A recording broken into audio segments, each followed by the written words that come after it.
The Call of the Wild by Jack London. Chapter 1. Into the primitive, old longing's nomadic leap, chafing at custom's chain, again from its brumal sleep, wakens the ferrying strain. Buck did not read the newspapers, or he would have known that trouble was brewing, not alone for himself, but for every tidewater dog, strong of muscle and with warm, long hair, from Puget Sound to San Diego, because men, groping in the Arctic darkness, had found a yellow metal, and because steamship and transportation companies were booming the find, thousands of men were rushing into the Northland. These men wanted dogs, and the dogs they wanted were heavy dogs, with strong muscles by which to toil and furry coats to protect them from the frost. Buck lived at a big house in the sun-kissed Santa Clara Valley. Judge Miller's place, it was called. It stood back from the road, half hidden among the trees, through which glimpses could be caught of the wide, cool veranda that ran around its four sides. The house was approached by gravelled driveways, which wound about through wide-spreading lawns and under the interlacing boughs of tall poplars. At the rear things were on an even more spacious scale than at the front. There were great stables where a dozen grooms and boys held forth, rows of vine-clad servants' cottages, an endless and orderly array of outhouses, long grape arbors, green pastures, orchards, and berry patches. Then there was the pumping plant for the artesian well and the big cement tank, where Judge Miller's boys took their morning plunge and kept cool in the hot afternoon. And over this great domain Buck ruled. Here he was born, and here he had lived the 4 years of his life. It was true there were other dogs. There could not but be other dogs on so vast a place, but they did not count. They came and went, resided in the populous kennels, or lived obscurely in the recesses of the house after the fashion of Toots, the Japanese pug, or Isabel, the Mexican hairless, strange creatures that rarely put nose out of doors or set foot to ground. On the other hand, there were the fox terriers, a score of them at least, who yelped fearful promises at Toots and Isabel looking out of the windows at them and protected by a legion of housemaids armed with brooms and mops. But Buck was neither house dog nor kennel dog. The whole realm was his. He plunged into the swimming tank or went hunting with the judge's sons. He escorted Molly and Alice, the judge's daughters, on long twilight or early morning rambles. On wintry nights he lay at the judge's feet before the roaring library fire. He carried the judge's grandsons on his back, or rolled them in the grass and guarded their footsteps through wild adventures down to the fountain in the stable yard, and even beyond, where the paddocks were and the berry patches. Among the terriers he stalked imperiously, and Toots and Isabel he utterly ignored, for he was king over all creeping, crawling, flying things of Judge Miller's place, humans included. His father, Elmo, a huge St. Bernard, had been the judge's inseparable companion, and Buck did fair to follow in the way of his father. He was not so large. He weighed only 140 pounds, for his mother, Shep, had been a Scotch shepherd dog. Nevertheless, 140 pounds, to which was added the dignity that comes of good living and universal respect, enabled him to carry himself in a right royal fashion. During the 4 years since his puppyhood he had lived the life of a sated aristocrat. He had a fine pride in himself, was even a trifle egotistical, as country gentlemen sometimes become because of their insular situation. But he had saved himself by not becoming a mere pampered house dog. Hunting and kindred outdoor delights had kept down the fat and hardened his muscles, and to him, as to the cold tubbing races, the love of water had been a tonic and a health preserver. And this was the manner of dog Buck was in the fall of 1897, when the Klondike strike dragged men from all the world into the frozen north. But Buck did not read the newspapers, and he did not know that Manuel, one of the gardener's helpers, was an undesirable acquaintance. Manuel had one besetting sin. He loved to play Chinese lottery. Also in his gambling he had one besetting weakness, faith in a system, and this made his damnation certain, for to play a system requires money, while the wages of a gardener's helper do not lap over the needs of a wife and numerous progeny. The judge was at a meeting of the Raisin Growers Association, and the boys were busy organizing an athletic club on the memorable night of Manuel's treachery. No one saw him and Buck go off through the orchard on what Buck imagined was merely a stroll, and with the exception of a solitary man, no one saw them arrive at the little flag station known as College Park. This man talked with Manuel, and money chinked between them. "You might wrap up the goods before you deliver 'em," the stranger said gruffly, and Manuel doubled a piece of stout rope around Buck's neck under the collar. twist it and you'll choke 'em plenty," said Manuel, and the stranger grunted a ready affirmative. Buck had accepted the rope with quiet dignity. To be sure, it was an unwanted performance, but he had learned to trust in men he knew and to give them credit for a wisdom that outreached his own. But when the ends of the rope were placed in the stranger's hands, he growled menacingly. He had merely intimated his displeasure in his pride, believing that to intimate was to command. But to his surprise, the rope tightened around his neck, shutting off his breath. In quick rage he sprang at the man who met him halfway, grappled him close by the throat, and with a deft twist threw him over on his back. Then the rope tightened mercilessly, while Buck struggled in a fury, his tongue lolling out of his mouth and his great chest panting futilely. Never in all his life had he been so vilely treated, and never in all his life had he been so angry. But his strength ebbed, his eyes glazed, and he knew nothing when the train was flagged and the two men threw him into the baggage car. The next he knew, he was dimly aware that his tongue was hurting, and that he was being jolted along in some kind of a conveyance. The hoarse shriek of a locomotive whistling a crossing told him where he was. He had traveled too often with the judge not to know the sensation of riding in a baggage car. He opened his eyes, and into them came the unbridled anger of a kidnapped king. The man sprang for his throat, but Buck was too quick for him. His jaws closed on the hand, nor did they relax till his senses were choked out of him once more. "Yep, has fits," the man said, hiding his mangled hand from the baggageman, who had been attracted by the sounds of struggle. "I'm taking him up for the boss to Frisco. A crack dog doctor there thinks that he can cure him." Concerning that night's ride, the man spoke most eloquently for himself in a little shed back of a saloon on the San Francisco waterfront. "All I get is 50 for it," he grumbled, "and I wouldn't do it for over 1,000 cold cash." His hand was wrapped in a bloody handkerchief, and the right trouser leg was ripped from knee to ankle. "How much did the other mug get?" the saloon-keeper demanded. 100, was the reply. "Wouldn't take a sou less, so help me." "That makes 150, the saloon-keeper calculated, and he's worth it, or I'm a squarehead." The kidnapper undid the bloody wrappings and looked at his lacerated hand. "If I don't get the hydrophobia." "It'll be because you was born to hang," laughed the saloon-keeper. "Here, lend me a hand before you pull your freight," he added. Dazed, suffering intolerable pain from throat and tongue, with the life half throttled out of him, Buck attempted to face his tormentors. But he was thrown down and choked repeatedly till they succeeded in filing the heavy brass collar from off his neck. Then the rope was removed, and he was flung into a cage-like crate. There he lay for the remainder of the weary night, nursing his wrath and wounded pride. He could not understand what it all meant. What did they want with him, these strange men? Why were they keeping him pent up in this narrow crate? He did not know why, but he felt oppressed by the vague sense of impending calamity. Several times during the night he sprang to his feet when the shed door rattled open, expecting to see the judge, or the boys at least. But each time it was the bulging face of the saloon-keeper that peered in at him by the sickly light of a tallow candle. And each time the joyful bark that trembled in Buck's throat was twisted into a savage growl. But the saloon-keeper let him alone, and in the morning 4 men entered and picked up the crate. More tormentors, Buck decided, for they were evil-looking creatures, ragged and unkempt, and he stormed and raged at them through the bars. They only laughed and poked sticks at him, which he promptly assailed with his teeth, till he realized that that was what they wanted, whereupon he lay down solemnly and allowed the crate to be lifted into a wagon. Then he, and the crate in which he was imprisoned, began a passage through many hands. Clerks in the express office took charge of him. He was carted about in another wagon. A truck carried him with an assortment of boxes and parcels upon a ferry steamer. He was trucked off the steamer into a great railway depot, and finally he was deposited in an express car. For 2 days and nights this express car was dragged along at the tail of shrieking locomotives, and for 2 days and nights Buck neither ate nor drank. In his anger he had met the first advances of the express messengers with growls, and they had retaliated by teasing him. When he flung himself against the bars, quivering and frothing, they laughed at him and taunted him.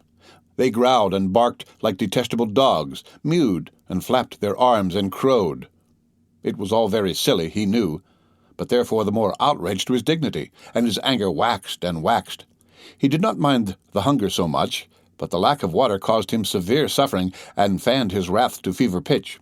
For that matter, high-strung and finely sensitive, the ill treatment had flung him into a fever, which was fed by the inflammation of his parched and swollen throat and tongue.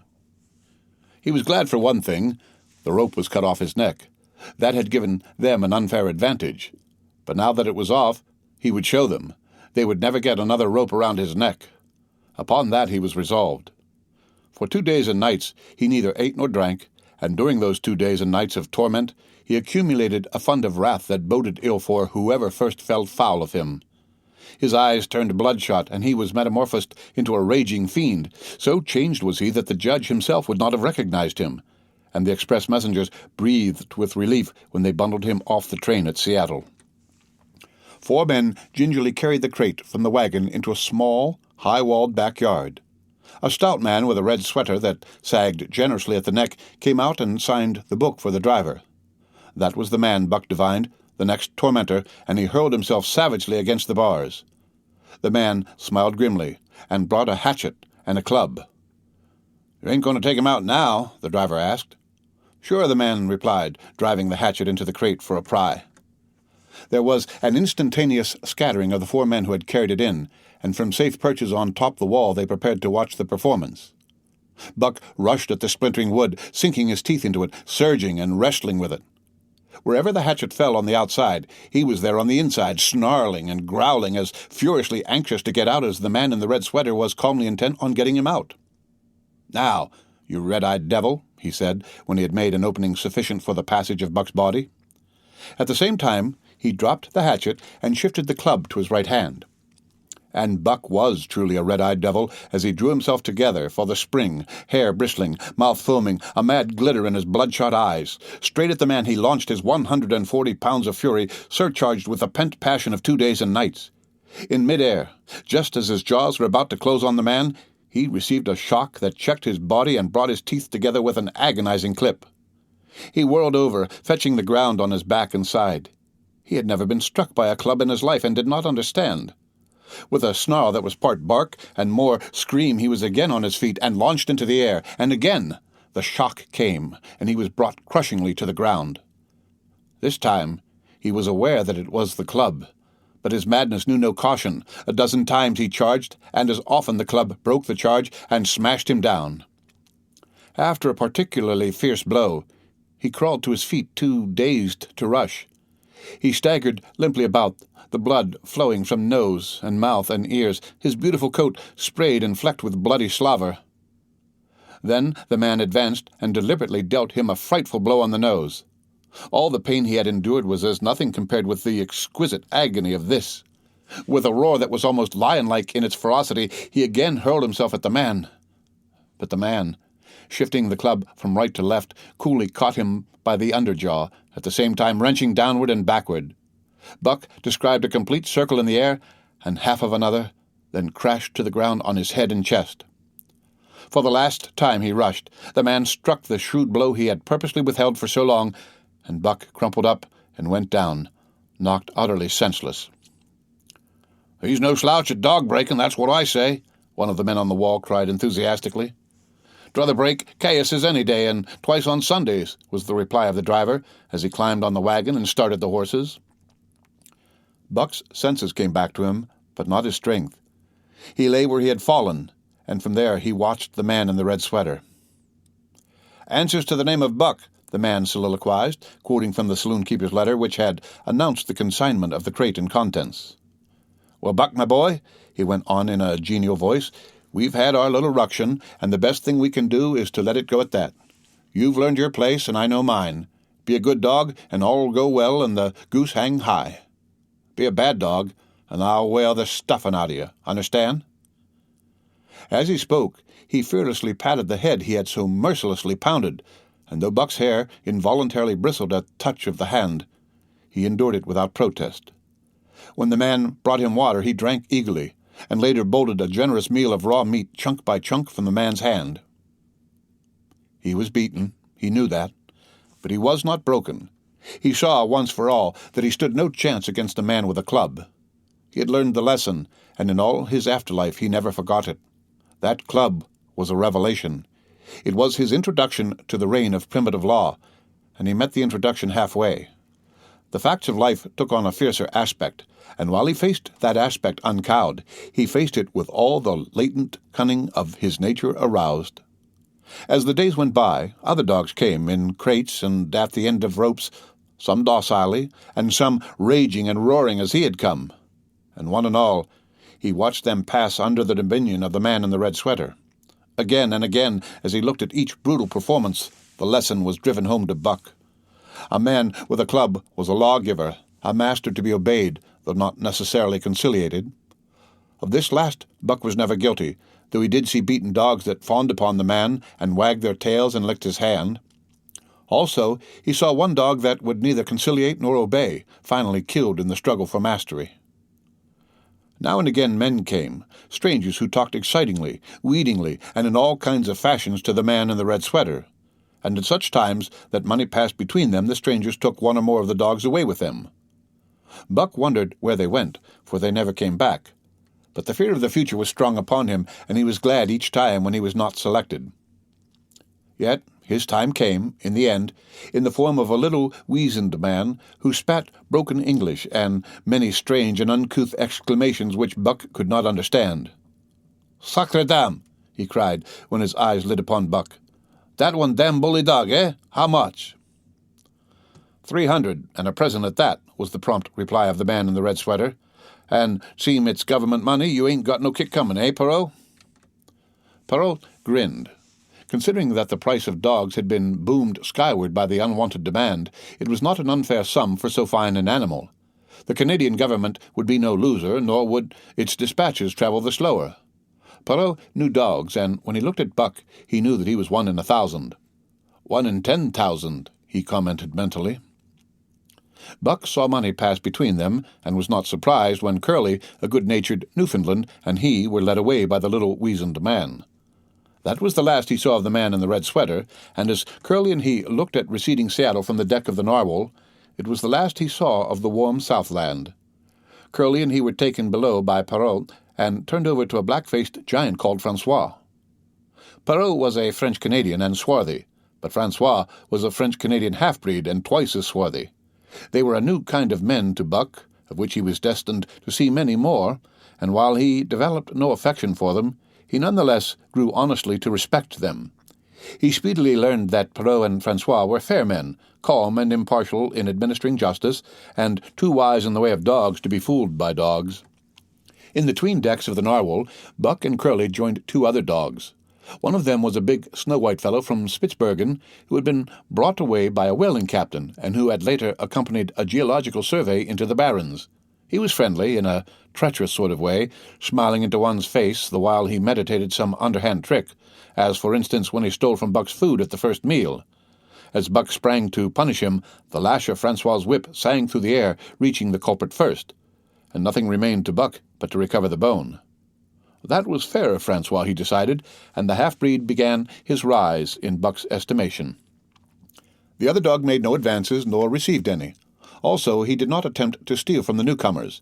He was a gloomy, morose fellow, and he showed Curly plainly that all he desired was to be left alone, and further, that there would be trouble if he were not left alone. Dave, he was called, and he ate and slept, or yawned between times, and took interest in nothing, not even when the Narwhal crossed Queen Charlotte Sound, and rode and pitched and bucked like a thing possessed. When Buck and Curly grew excited, half wild with fear, he raised his head as though annoyed, favored them with an incurious glance, yawned, and went to sleep again. Day and night the ship throbbed to the tireless pulse of the propeller, and though one day was very like another, it was apparent to Buck that the weather was steadily growing colder. At last, one morning, the propeller was quiet, and the Narwhal was pervaded with an atmosphere of excitement. He felt it, as did the other dogs, and knew that a change was at hand. Francois leashed them and brought them on deck. At the first step upon the cold surface, Buck's feet sank into a white, mushy something very like mud. He sprang back with a snort. More of this white stuff was falling through the air. He shook himself, but more of it fell upon him. He sniffed it curiously, then licked some up on his tongue. It bit like fire, and the next instant was gone. This puzzled him. He tried it again, with the same result. The onlookers laughed uproariously, and he felt ashamed. He knew not why, for it was his first snow. The end of Chapter 1 of The Call of the Wild by Jack London. Read by Rick Kistner for Lit2Go on the web at fcit.usf.edu.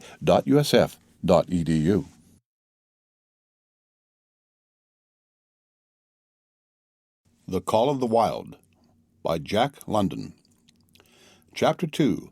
The Law of Club and Fang. Buck's first day on the Dyea Beach was like a nightmare. Every hour was filled with shock and surprise. He had been suddenly jerked from the heart of civilization and flung into the heart of things primordial. No lazy, sun-kissed life was this, with nothing to do but loaf and be bored. Here was neither peace nor rest, nor a moment's safety. All was confusion and action, and every moment life and limb were in peril. There was imperative need to be constantly alert, for these dogs and men were not town dogs and men. They were savages, all of them, who knew no law but the law of club and fang. He had never seen dogs fight as these wolfish creatures fought, and his first experience taught him an unforgettable lesson. It is true it was a vicarious experience, else he would not have lived to profit by it. Curly was the victim.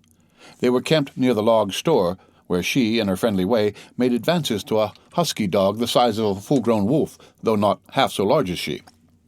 There was no warning, only a leap in like a flash, a metallic clip of teeth, a leap out equally swift, and Curly's face was ripped open from eye to jaw. It was the wolf manner of fighting, to strike and leap away, but there was more to it than this. 30 or 40 huskies ran to the spot and surrounded the combatants in an intent and silent circle. Buck did not comprehend that silent intentness, nor the eager way with which they were licking their chops. Curly rushed her antagonist, who struck again and leaped aside. He met her next rush with his chest, in a peculiar fashion that tumbled her off her feet. She never regained them.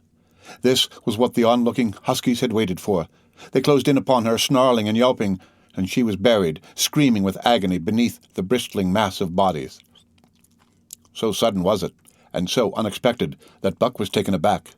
He saw Spitz run out his scarlet tongue in a way he had of laughing, and he saw Francois, swinging an axe, spring into the mess of dogs. 3 men with clubs were helping him to scatter them.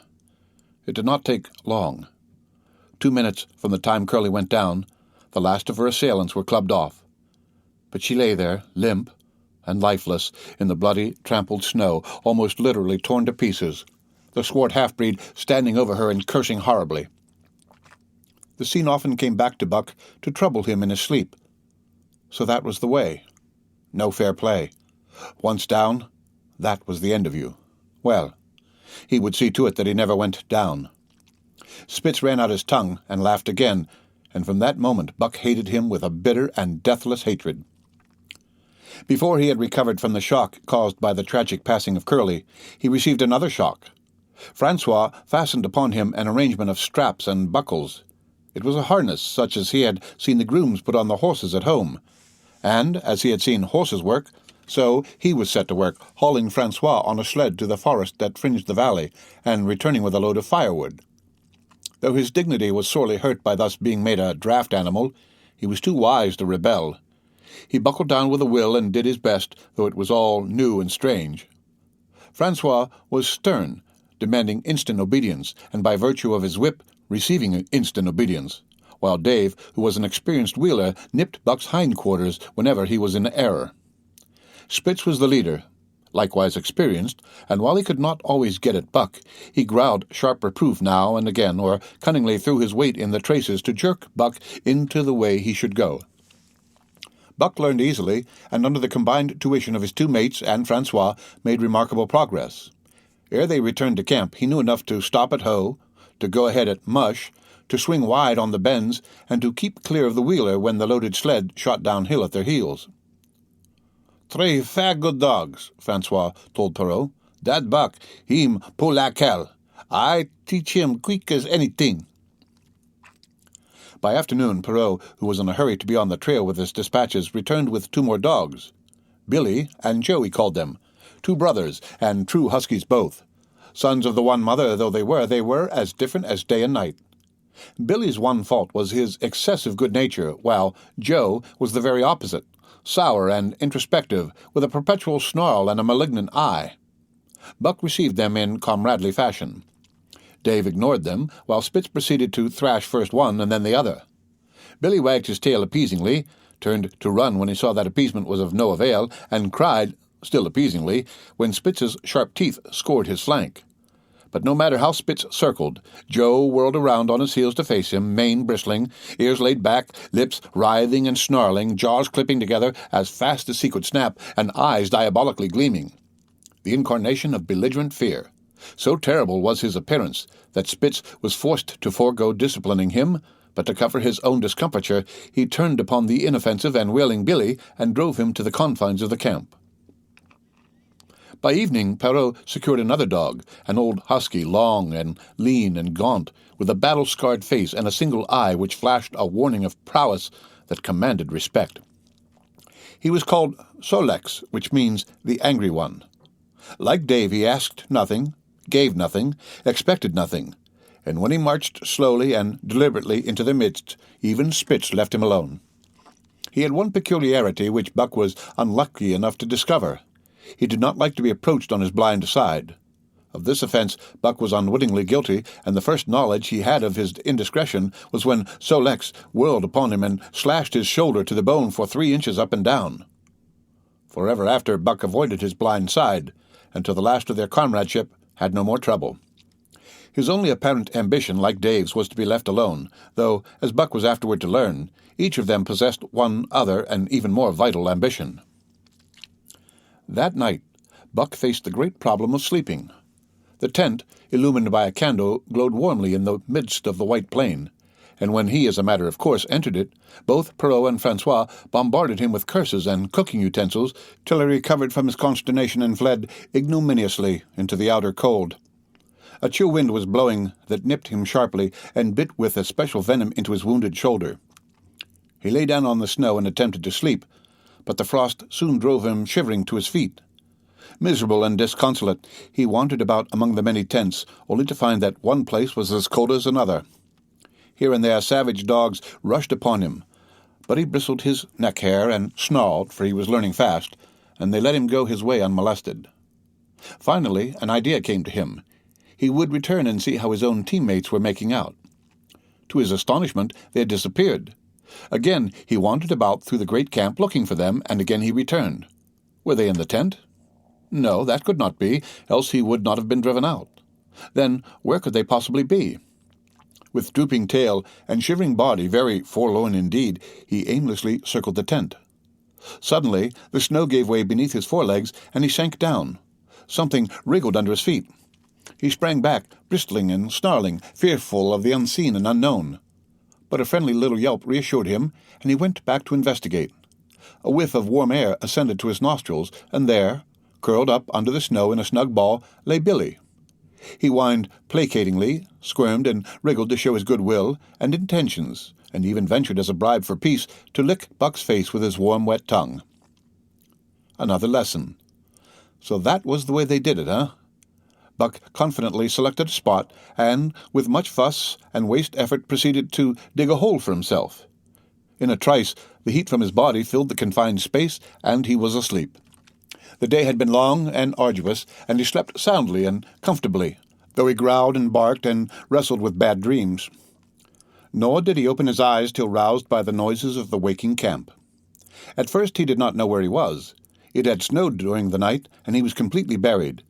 The snow walls pressed him on every side, and a great surge of fear swept through him, the fear of the wild thing for the trap. It was a token that he was harking back through his own life to the lives of his forebears, for he was a civilized dog, an unduly civilized dog, and of his own experience knew no trap, and so could not of himself fear it. The muscles of his whole body contracted spasmodically and instinctively. The hair on his neck and shoulder stood on end, and with a ferocious snarl he bounded straight up into the blinding day, the snow flying about him in a flashing cloud. Ere he landed on his feet, he saw the white camp spread out before him, and knew where he was, and remembered all that had passed from the time he went for a stroll with Manuel to the hole he had dug for himself the night before. A shout from Francois hailed his appearance. "What I say?" the dog-driver cried to Perrault. "Dat Buck for sure learn quick as anything." Perrault nodded gravely. As courier for the Canadian government, bearing important dispatches, he was anxious to secure the best dogs, and he was particularly gladdened by the possession of Buck. 3 more huskies were added to the team inside an hour, making a total of 9, and before another quarter of an hour had passed, they were in harness and swinging up the trail toward the Dye Canyon. Buck was glad to be gone, and though the work was hard, he found he did not particularly despise it. He was surprised at the eagerness which animated the whole team and which was communicated to him, but, still more surprising, was the change wrought in Dave and Sol-leks. They were new dogs utterly transformed by the harness. All passive and unconcern had dropped from them. They were alert and active, anxious that the work should go well, and fiercely irritable with whatever, by delay or confusion, retarded that work. The toil of the traces seemed the supreme expression of their being, and all that they lived for, and the only thing in which they took delight. Dave was wheeler, or sled dog. Pulling in front of him was Buck, then came Sol-leks. The rest of the team was strung out ahead, single file to the leader, which position was filled by Spitz. Buck had been purposely placed between Dave and Sol-leks so that he might receive instruction. Apt scholar that he was, they were equally apt teachers, never allowing him to linger long in error, and enforcing their teaching with their sharp teeth. Dave was fair and very wise. He never nipped Buck without cause, and he never failed to nip him when he stood in need of it. As Francois's whip backed him up, Buck found it to be cheaper to mend his ways than to retaliate. Once during a brief halt, when he got tangled in the traces and delayed the start, both Dave and Sol-leks flew at him and administered a sound trouncing. The resulting tangle was even worse. But Buck took good care to keep the traces clear thereafter, and ere the day was done, so well had he mastered his work, his mates about ceased nagging him. Francois's whip snapped less frequently, and Perrault even honored Buck by lifting up his feet and carefully examining them. It was a hard day's run up the canon, through Sheep's Camp, past the scales and the timberline, across glaciers and snowdrifts hundreds of feet deep, and over the great Chilkoot Divide, which stands between the salt water and the fresh and guards forbiddingly the sad and lonely north. They made good time down the chain of lakes which fills the craters of extinct volcanoes, and late that night pulled into the huge camp at the head of Lake Bennett, where thousands of gold-seekers were building boats against the break-up of the ice in the spring. Buck made his hole in the snow, and slept the sleep of the exhausted just, but all too early was routed out in the cold darkness and harnessed with his mates to the sled. That day they made 40 miles, the trail being packed. But the next day, and for many days to follow, they broke their own trail, worked harder, and made poorer time. As a rule, Perrault traveled ahead of the team, packing the snow with webbed shoes to make it easier for them. Francois, guiding the sled at the gee-pole, sometimes exchanged places with him, but not often. Perrault was in a hurry, and he prided himself on his knowledge of ice, which knowledge was indispensable, for the fall ice was very thin, and where there was swift water, there was no ice at all. Day after day, for days unending, Buck toiled in the traces. Always they broke camp in the dark, and the first gray of dawn found them hitting the trail with fresh miles reeled off behind them. And always they pitched camp after dark, eating their bit of fish and crawling to sleep into the snow. Buck was ravenous. The pound and a half of sun-dried salmon, which was his ration for each day, seemed to go nowhere. He never had enough and suffered from perpetual hunger pangs. Yet the other dogs, because they weighed less and were born to the life, received a pound only of the fish and managed to keep in good condition. He swiftly lost the fastidiousness which had characterized his old life. A dainty eater, he found that his mates, finishing first, robbed him of his unfinished ration. There was no defending it. While he was fighting off 2 or 3, it was disappearing down the throats of the others. To remedy this, he ate as fast as they, and so greatly did hunger compel him, he was not above taking what did not belong to him. He watched and learned. When he saw Pike, one of the new dogs, a clever malingerer and thief, slyly steal a piece of bacon when Perrault's back was turned, he duplicated the performance the following day, getting away with the whole chunk. A great uproar was raised, but he was unsuspected, while Dub, an awkward blunderer who was always getting caught, was punished for Buck's misdeed. This first theft marked Buck as fit to survive in the hostile Northland environment. It marked his adaptability, his capacity to adjust himself to changing conditions, the lack of which would have meant swift and terrible death. It marked further the decay of going to pieces of his moral nature, a vain thing and a handicap in the ruthless struggle for existence. It was all well enough in the Southland under the law of love and fellowship to respect private property and personal feelings, but in the Northland, under the law of club and fang, whoso took such things into account was a fool, and in so far as he observed them, he would fail to prosper. Not that Buck reasoned it out. He was fit, that was all, and unconsciously he accommodated himself to the new mode of life. All his days, no matter what the odds, he had never run from a fight.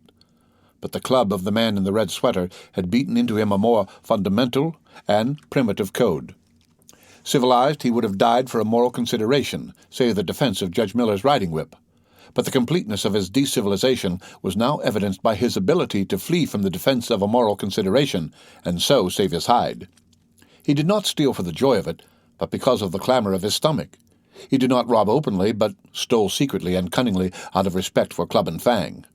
In short, the things he did were done because it was easier to do them than not to do them. His development, or retrogression, was rapid.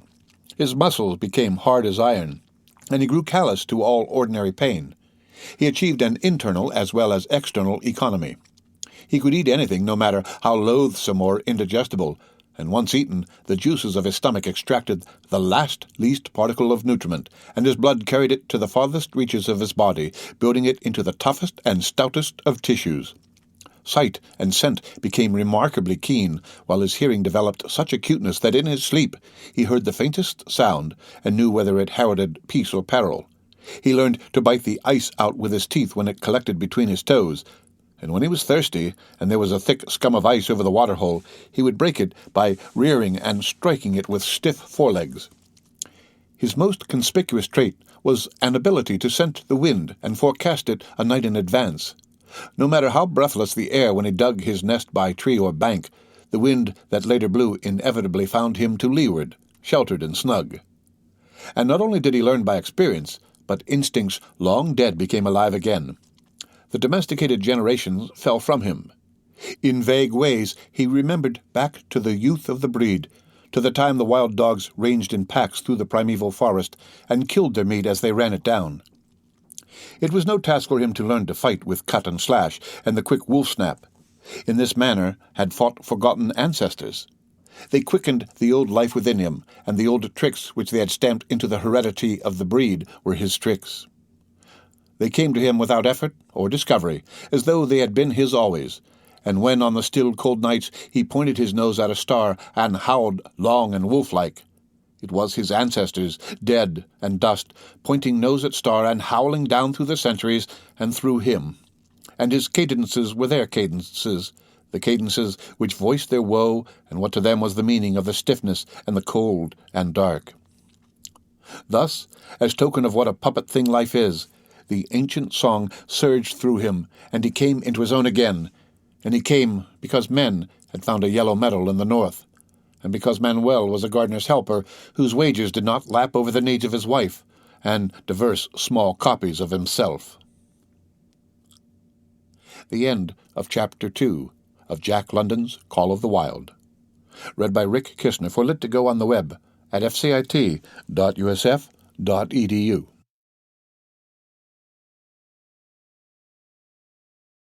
The Call of the Wild by Jack London. Chapter 3. The Dominant Primordial Beast. The dominant primordial beast was strong in Buck, and under the fierce conditions of trail life it grew and grew. Yet it was a secret growth. His newborn cunning gave him poise and control. He was too busy adjusting himself to the new life to feel at ease, and not only did he not pick fights, but he avoided them whenever possible. A certain deliberateness characterized his attitude.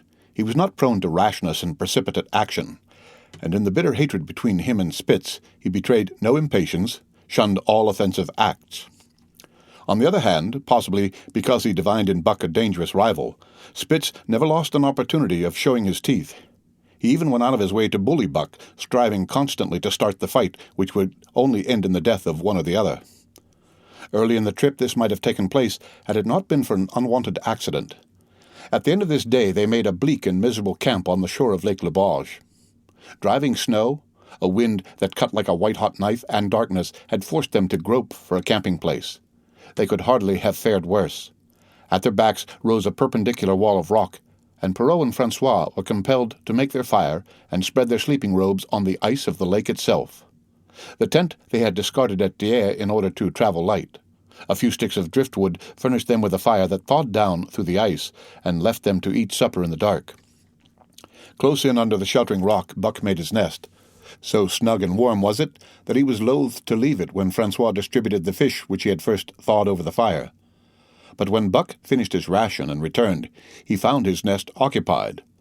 A warning snarl told him that the trespasser was Spitz. Till now Buck had avoided trouble with his enemy, but this was too much.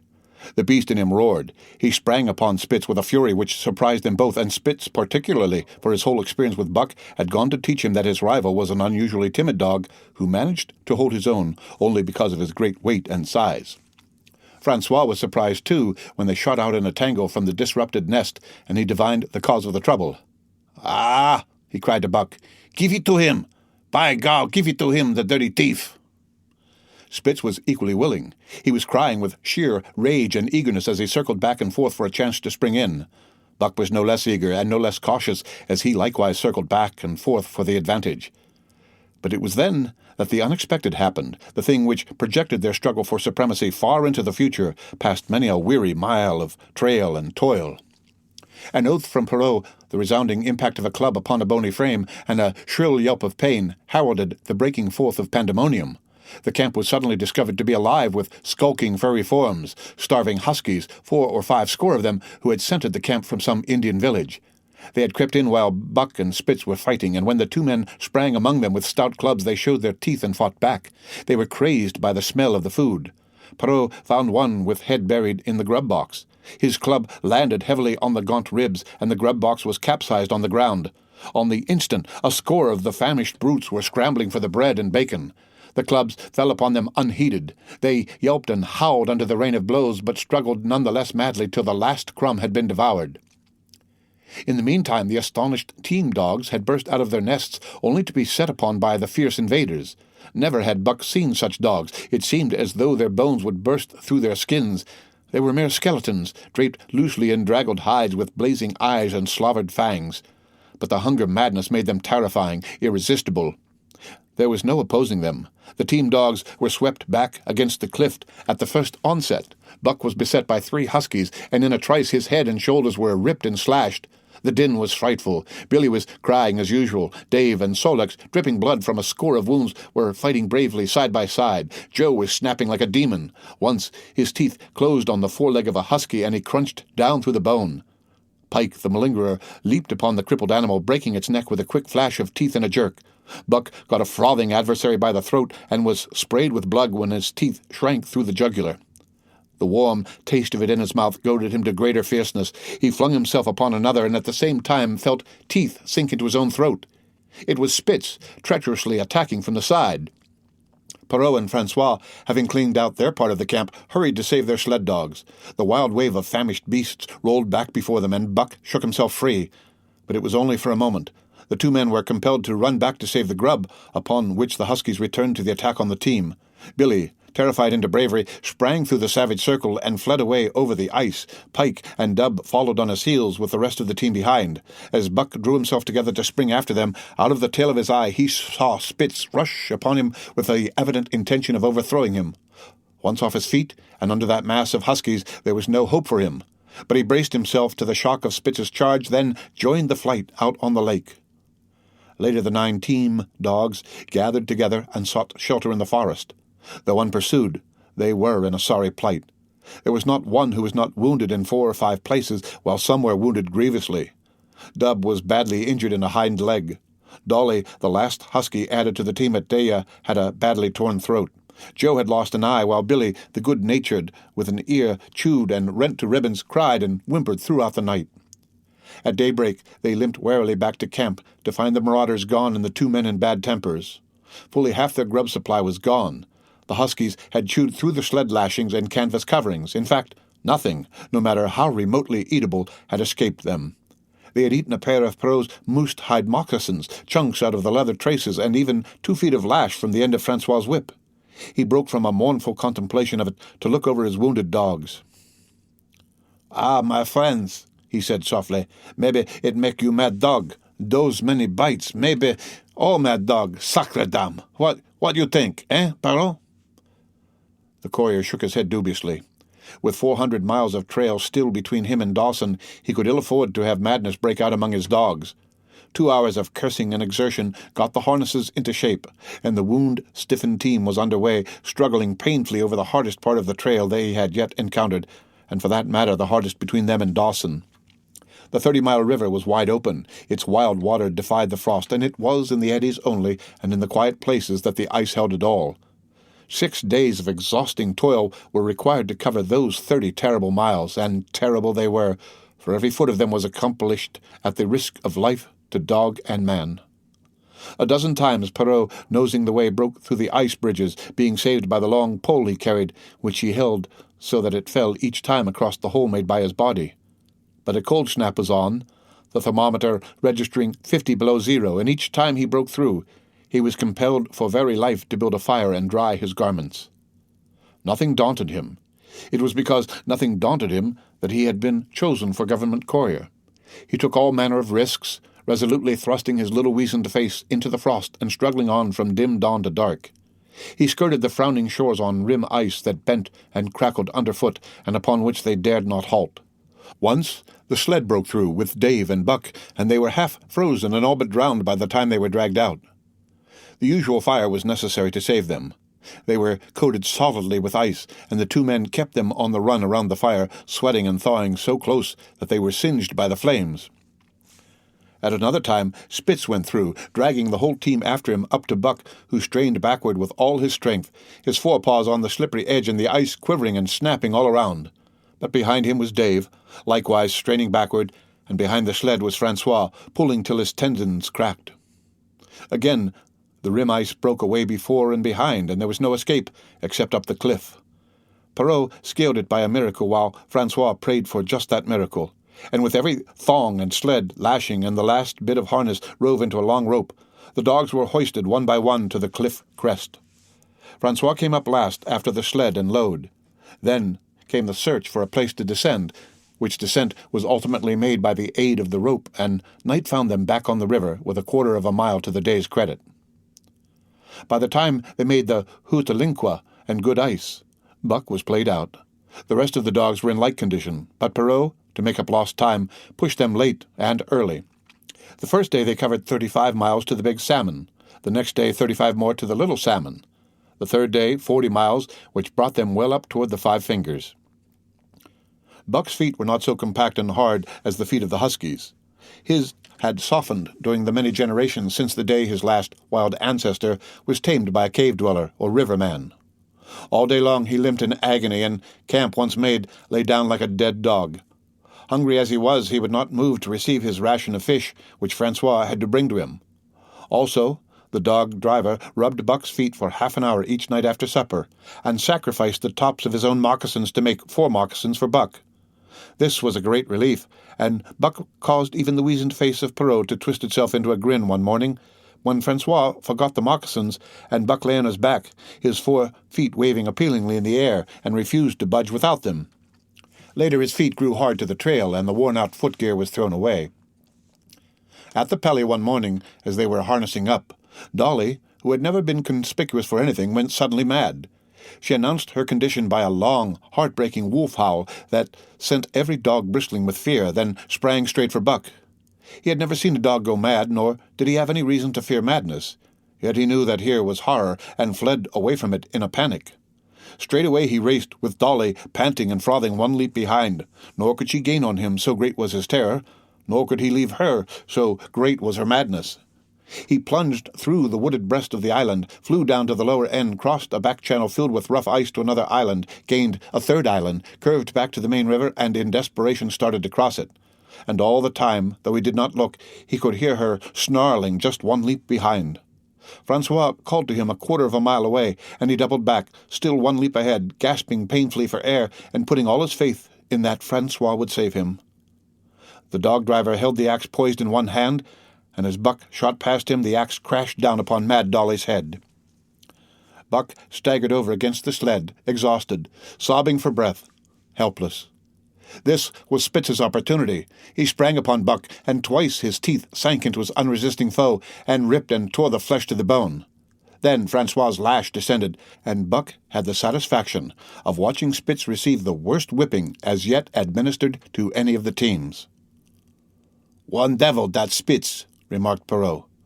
"Some damn day heem killed that buck." "That buck 2 devils," was Francois's rejoinder. "All the time I watched that buck, I know for sure.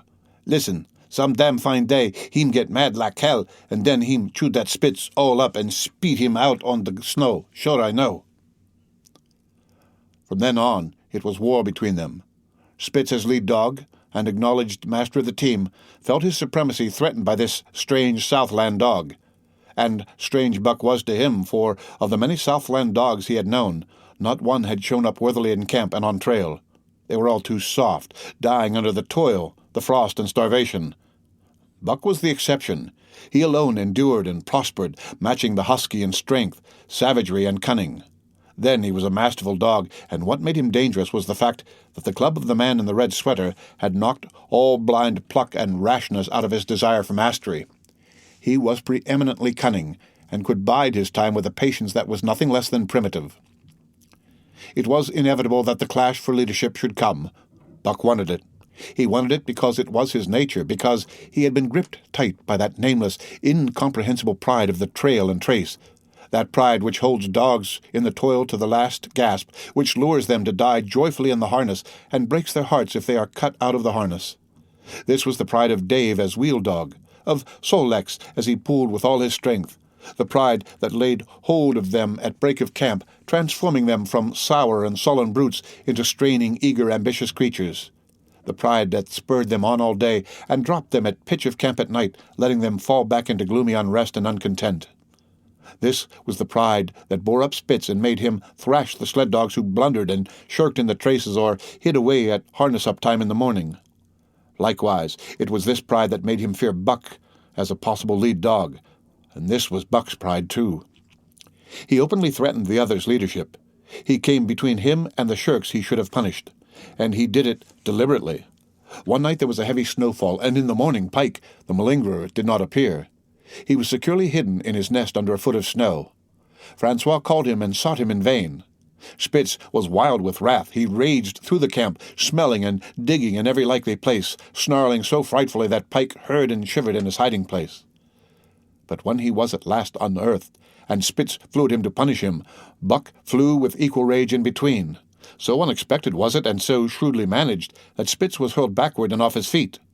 Pike, who had been trembling abjectly, took heart at this open mutiny, and sprang upon his overthrown leader. Buck, to whom fair play was a forgotten code, likewise sprang upon Spitz. But Francois, chuckling at the incident while unswerving in the administration of justice, brought his lash down upon Buck with all his might. This failed to drive Buck from his prostrate rival, and the butt of the whip was brought into play. Half stunned by the blow, Buck was knocked backward, and the lash laid upon him again and again, while Spitz soundly punished the many times offending Pike. In the days that followed, as Dawson grew closer and closer, Buck still continued to interfere between Spitz and the culprits, but he did it craftily when Francois was not around. With the covert mutiny of Buck, a general insubordination sprang up and increased. Dave and Sol-leks were unaffected, but the rest of the team went from bad to worse. Things no longer went right. There was continual bickering and jangling. Trouble was always afoot, and at the bottom of it was Buck. He kept Francois busy, for the dog driver was in constant apprehension of the life-and-death struggle between the two, which he knew must take place sooner or later. And on more than one night, the sounds of quarreling and strife among the other dogs turned him out of his sleeping robe, fearful that Buck and Spitz were at it. But the opportunity did not present itself, and they pulled into Dawson one dreary afternoon with the great fight still to come. Here were many men and countless dogs, and Buck found them all at work. It seemed the ordained order of things that dogs should work. All day they swung up and down the main street in long teams, and in the night their jingling bells still went by. They hauled cabin logs and firewood, freighted up to the mines, and did all manner of work that horses did in the Santa Clara Valley. Here and there Buck met Southland dogs, but in the main they were the wild wolf husky breed. Every night, regularly, at 9, at 12, at 3, they lifted a nocturnal song, a weird and eerie chant in which it was Buck's delight to join. With the aurora borealis flaming coldly overhead, or the stars leaping in the frost dance, and the land numb and frozen under its pall of snow, this song of the huskies might have been the defiance of life, only it was pitched in minor key, with long, drawn wailings and half-sobs, and was more the pleading of life, the articulate travail of existence. It was an old song, old as the breed itself, one of the first songs of the younger world in a day when songs were sad. It was invested with the woe of unnumbered generations, this plaint by which Buck was so strangely stirred.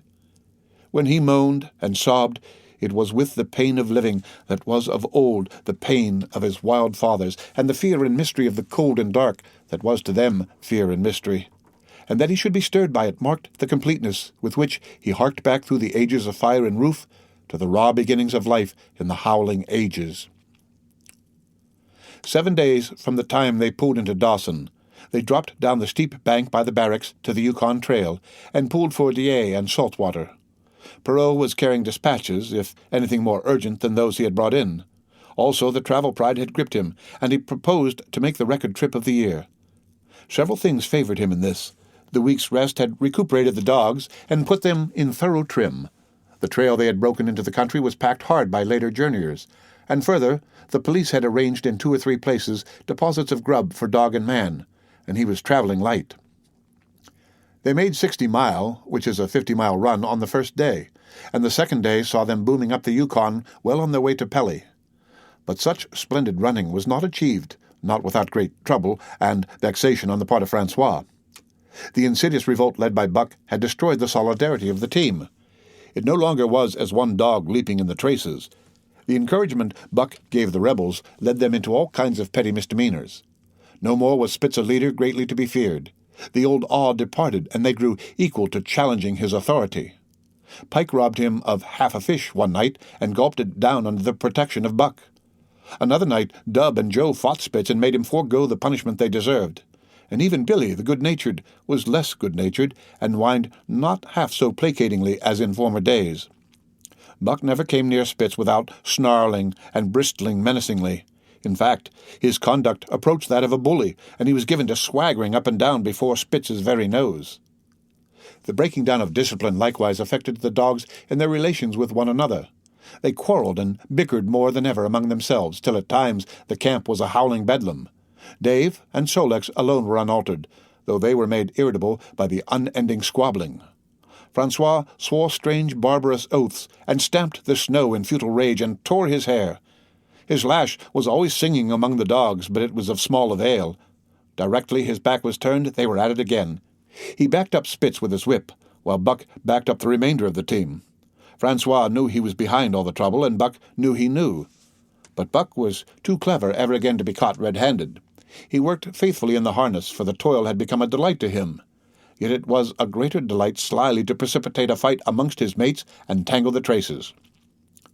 At the mouth of the Tahkeena, one night after supper, Dub turned up a snowshoe rabbit, blundered it, and missed.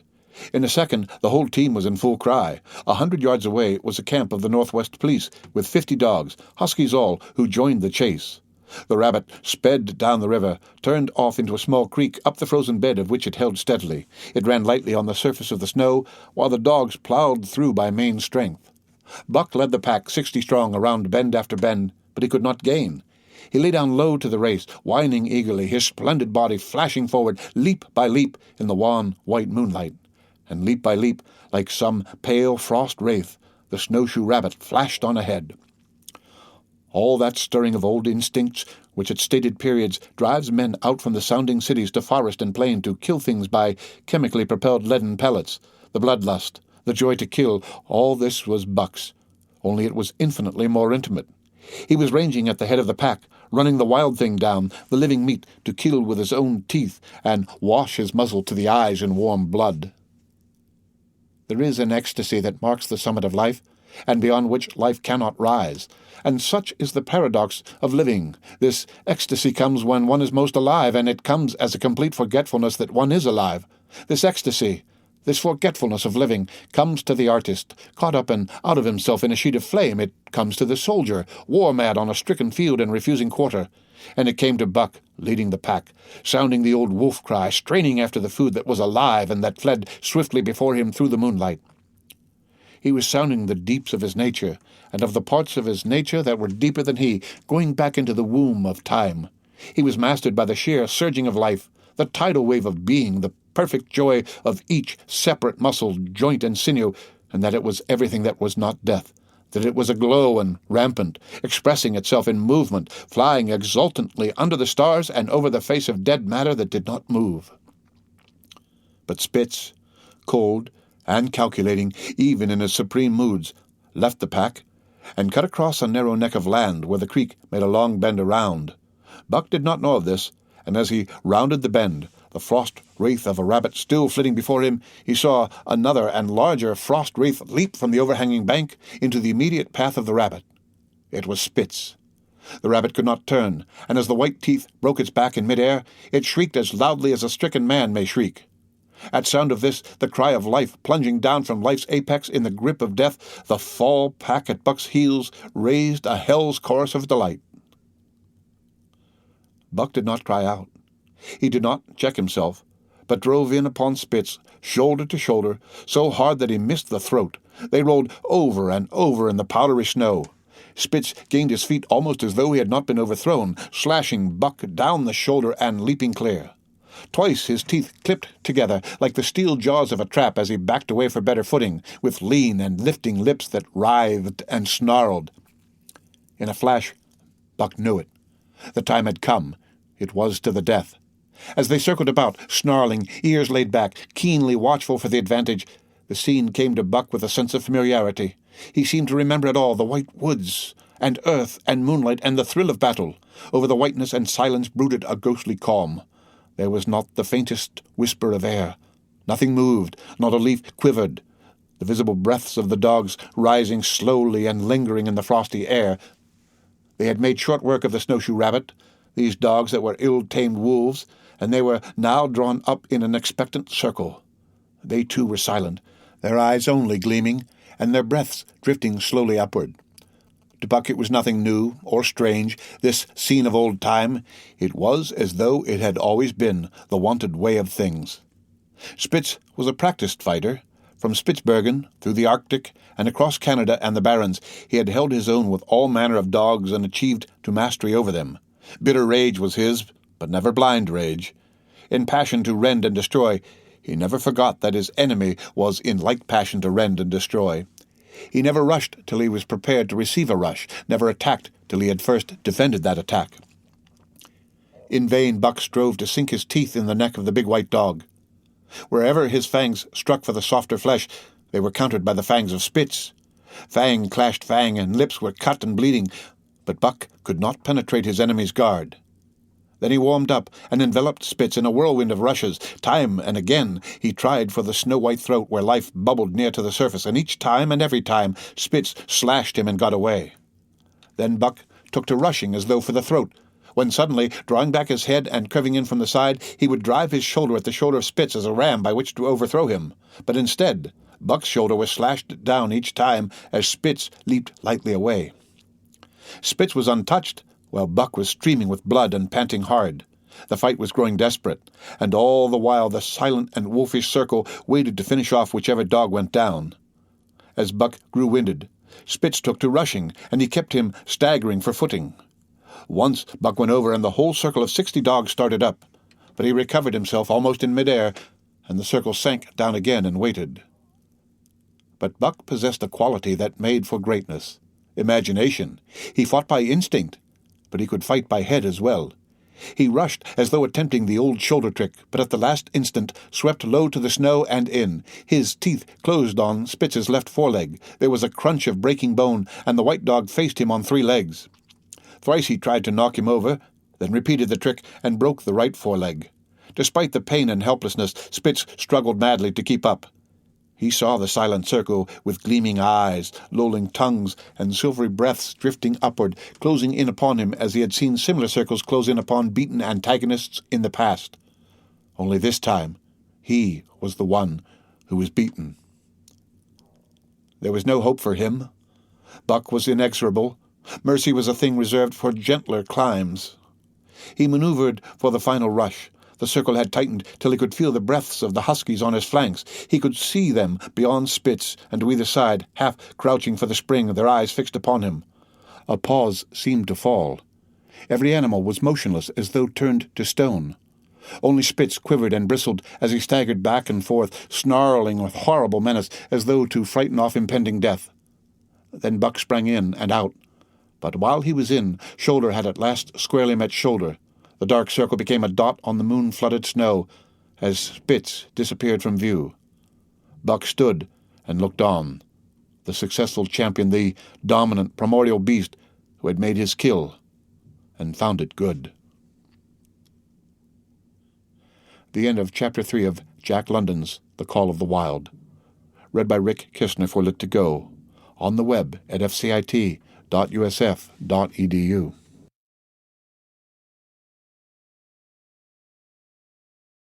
The Call of the Wild by Jack London. Chapter 4. Who Has Won to Mastership? What I say? I expect true when they say that Buck's two devils. This was Francois's speech next morning when he discovered Spitz missing and Buck covered with wounds. He drew him to the fire and by its light pointed them out. That Spitz fight like hell, said Perrault as he surveyed the gaping rips and cuts. And that Buck fight like two hells, was Francois's answer. And now we make good time. No more Spitz, no more trouble, sure. While Perrault packed the camp outfit and loaded the sled, the dog driver proceeded to harness the dogs. Buck trotted up to the place Spitz would have occupied as leader, but Francois, not noticing him, brought Solex to the coveted position. In his judgment, Solex was the best lead dog left. Buck sprang upon Solex in a fury, driving him back and standing in his place. Francois cried, slapping his thighs gleefully. Look at that Buck. He'm killed that Spitz. He'm think to take the job. Go away, Chuck, he cried, but Buck refused to budge. He took Buck by the scruff of the neck, and though the dog growled threateningly, dragged him to one side and replaced Solex. The old dog did not like it, and showed plainly that he was afraid of Buck. Francois was obdurate, but when he turned his back, Buck again displaced Solex, who was not at all unwilling to go. Francois was angry. Now, by God, I fix you, he cried, coming back with a heavy club in his hand. Buck remembered the man in the red sweater, and retreated slowly, nor did he attempt to charge in when Solex was once more brought forward.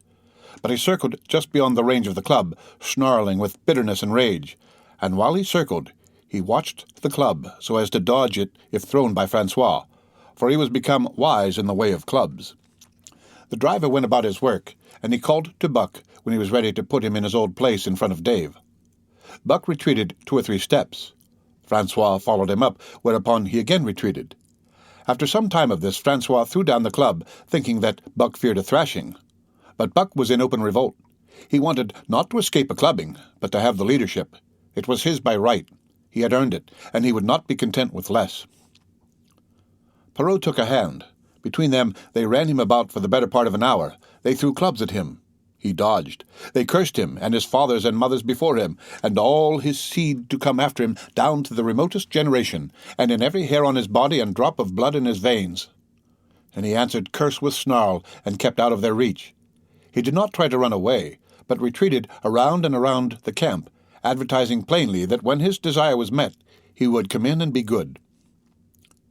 Francois sat down and scratched his head. Perrault looked at his watch and swore. Time was flying, and they should have been on the trail an hour gone. Francois scratched his head again. He shook it and grinned sheepishly at the courier, who shrugged his shoulders in sign that they were beaten. Then Francois went up to where Solex stood and called to Buck. Buck laughed, as dogs laugh, yet kept his distance. Francois unfastened Solex's traces and put him back in his old place. The team stood harnessed to the sled in an unbroken line, ready for the trail. There was no place for Buck save at the front. Once more Francois called, and once more Buck laughed and kept away.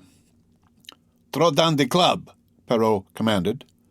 Francois complied, whereupon Buck trotted in, laughing triumphantly, and swung around into position at the head of the team. His traces were fastened, the sled broken out, and with both men running, they dashed out onto the river trail. Highly as the dog-driver had forevalued Buck with his 2 devils, he found, while the day was yet young, that he had undervalued.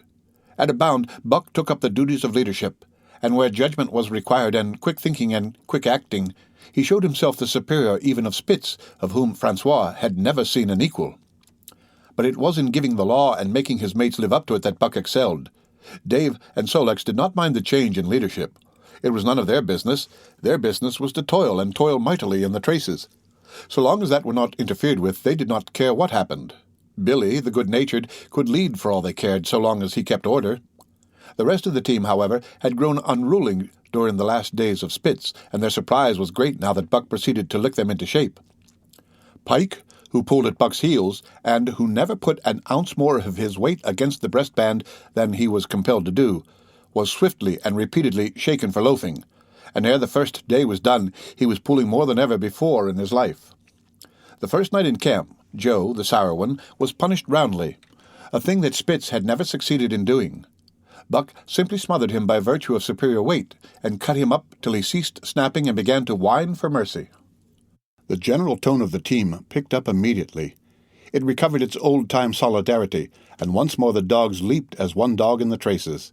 At the Rink Rapids, 2 native huskies, Teek and Kuna, were added, and the celerity with which Buck broke them took away Francois's breath. "Never such a dog as that Buck," he cried. "No, never. Him worth $1,000. By God. Eh, what you say, Perrault?" And Perrault nodded. He was ahead of the record then, and gaining day by day. The trail was in excellent condition, well packed and hard, and there was no new-fallen snow with which to contend. It was not too cold. The temperature dropped to 50 below zero and remained there the whole trip. The men rode and ran by turn, and the dogs were kept on the jump, with but infrequent stoppages. The 30-mile river was comparatively coated with ice, and they covered in one day going out what had taken them 10 days coming in. In one run they made a 60-mile dash from the foot of Lake Laberge to the White Horse Rapids.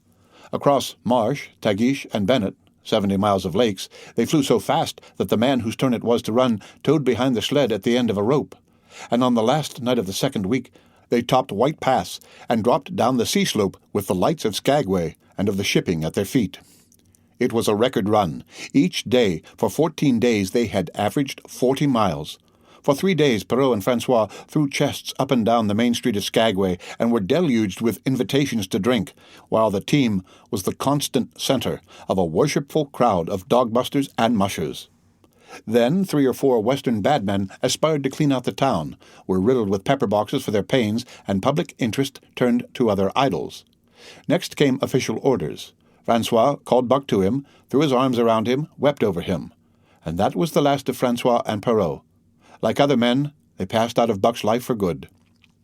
A Scotch half-breed took charge of him and his mates, and in company with a dozen other dog teams, he started back over the weary trail to Dawson. It was no light running now, nor record time, but heavy toil each day, with a heavy load behind, for this was the mail train carrying word from the world to the men who sought gold under the shadow of the pole. Buck did not like it, but he bore up well to the work, taking pride in it, after the manner of Dave and Solex, and seeing that his mates, whether they prided in it or not, did their fair share. It was a monotonous life, operating with machine-like regularity. One day was very like another. At a certain time each morning, the cooks turned out, fires were built, and breakfast was eaten. Then, while some broke camp, others harnessed the dogs, and they were under way an hour or so before the darkness fell, which gave warning of dawn. At night camp was made. Some pitched the flies, others cut firewood and pine boughs for the beds, and still others carried water or ice for the cooks. Also the dogs were fed. To them this was the one feature of the day, though it was good to loaf around, after the fish was eaten for an hour or so, with the other dogs, of which were 50 and odd. There were fierce fighters among them, but 3 battles with the fiercest brought Buck to mastery, so that, when he bristled and showed his teeth, they got out of his way. Best of all, perhaps, he loved to lie near the fire, hind legs crouched under him, forelegs stretched out in front, head raised, and eyes blinking dreamily at the flames. Sometimes he thought of Judge Miller's big house in the sun-kissed Santa Clara Valley, and of the cement swimming tank, and Isabel, the Mexican hairless, and Toots, the Japanese pug. But oftener he remembered the man in the red sweater, the death of Curly, the great fight with Spitz, and the good things he had eaten or would like to eat. He was not homesick. The sunland was very dim and distant, and such memories had no power over him. Far more potent were the memories of his heredity that gave things he had never seen before a seeming familiarity. The instincts, which were but the memories of his ancestors become habits, which had lapsed in later days and still later in him quickened and became alive again. Sometimes as he crouched there, blinking dreamily at the flames, it seemed that the flames were of another fire, and that as he crouched by this other fire, he saw another and different man from the half-breed cook before him. This other man was shorter of leg and longer of arm, with muscles that were stringy and knotty rather than rounded and swelling. The hair of this man was long and matted, and his head slanted back under it from the eyes. He uttered strange sounds and seemed very much afraid of the darkness, into which he peered continually, clutching in his hand, which hung midway between knee and foot, a stick with a heavy stone made fast to the end. He was all but naked, a ragged and fire-scorched skin hanging part way down his back. But on his body there was much hair. In some places across the chest and shoulders, and down the outside of the arms and thighs, it was matted into almost a thick fur. He did not stand erect, but with trunk inclined forward from the hips, on legs that bent at the knees. About his body there was a peculiar springiness or resiliency, almost cat-like, and a quick alertness as of one who lived in perpetual fear of things seen and unseen. At other times this hairy man squatted by the fire with head between his legs and slept. On such occasions his elbows were on his knees, his hands clasped above his head as though to shed rain by the hairy arms. And beyond that fire, in the circling darkness, Buck could see many gleaming coals 2 by 2, always 2 by 2, which he knew to be the eyes of great beasts of prey, and he could hear the crashing of their bodies through the undergrowth and the noises they made in the night. And dreaming there by the Yukon bank, with lazy eyes blinking at the fire, these sounds and sights of another world would make the hair to rise along his back and stand on end across his shoulders and up his neck, till he whimpered low and suppressedly, or growled softly, and the half-breed cook shouted at him, "Hey, you Buck, wake up!" Whereupon the other world would vanish, and the real world came into his eyes, and he would get up and yawn and stretch as though he had been asleep. It was a hard trip, with the mail behind them, and the heavy work wore them down. They were short of weight and in poor condition when they made Dawson, and should have had a 10 days or a week's rest at least. But in 2 days' time they dropped down the Yukon bank from the barracks, loaded with letters for the outside. The dogs were tired, the drivers grumbling, and to make matters worse, it snowed every day. This meant a soft trail, greater friction on the runners, and heavier pulling for the dogs. Yet the drivers were fair through it all, and did their best for the animals. Each night the dogs were attended to first. They ate before the drivers ate, and no man sought his sleeping robe till he had seen to the feet of the dogs he drove. Still, their strength went down. Since the beginning of the winter they had traveled 1,800 miles, dragging sleds the whole weary distance, and 1,800 miles will tell upon life of the toughest. Buck stood it, keeping his mates up to their work and maintaining discipline, though he too was very tired. Billy cried and whimpered regularly in his sleep each night. Joe was sourer than ever, and Sol-leks was unapproachable, blind side or other side. But it was Dave who suffered most of all. Something had gone wrong with him. He became more morose and irritable, and when camp was pitched, at once made his nest, where his driver fed him. Once out of the harness and down, he did not get on his feet again till harness-up time in the morning. Sometimes in the traces, when jerked by a sudden stoppage of the sled, or by straining to start it, he would cry out with pain. The driver examined him, but could find nothing. All the drivers became interested in his case. They talked it over at mealtime and over their last pipes before going to bed, and one night they held a consultation. He was brought from his nest to the fire, and was pressed and prodded till he cried out many times. Something was wrong inside, but they could locate no broken bones, could not make it out.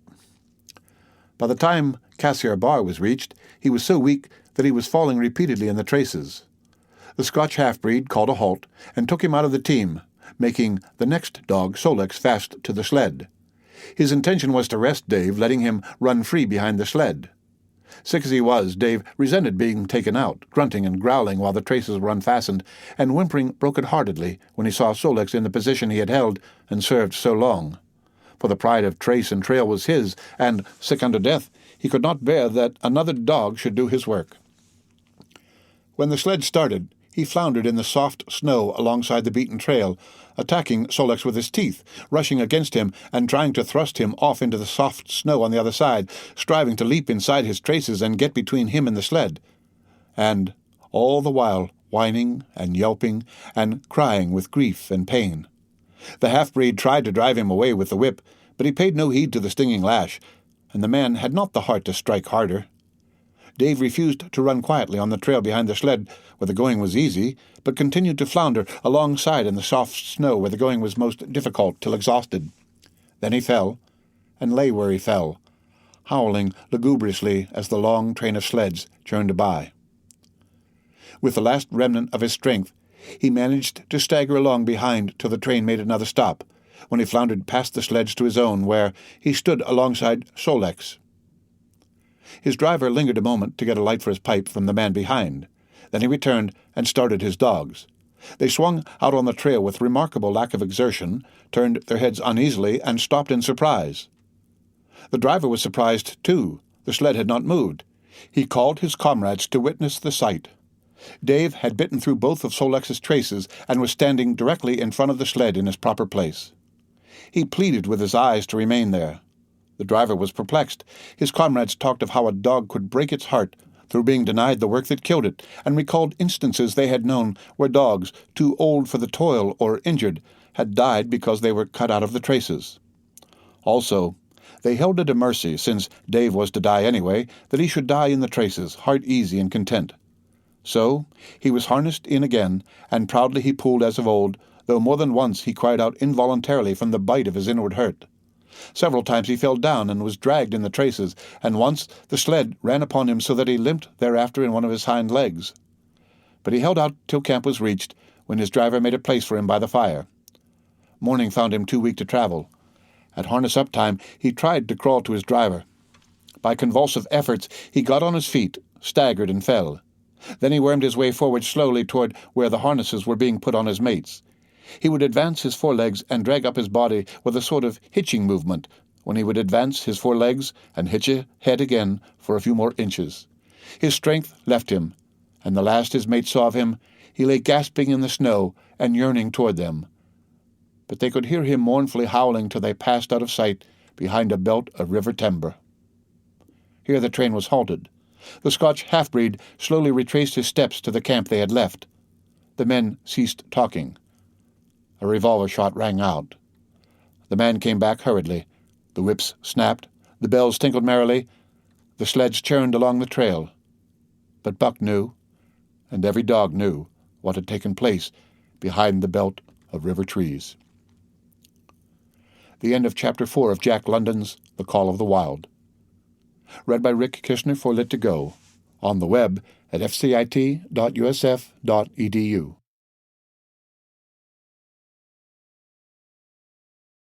The Call of the Wild by Jack London.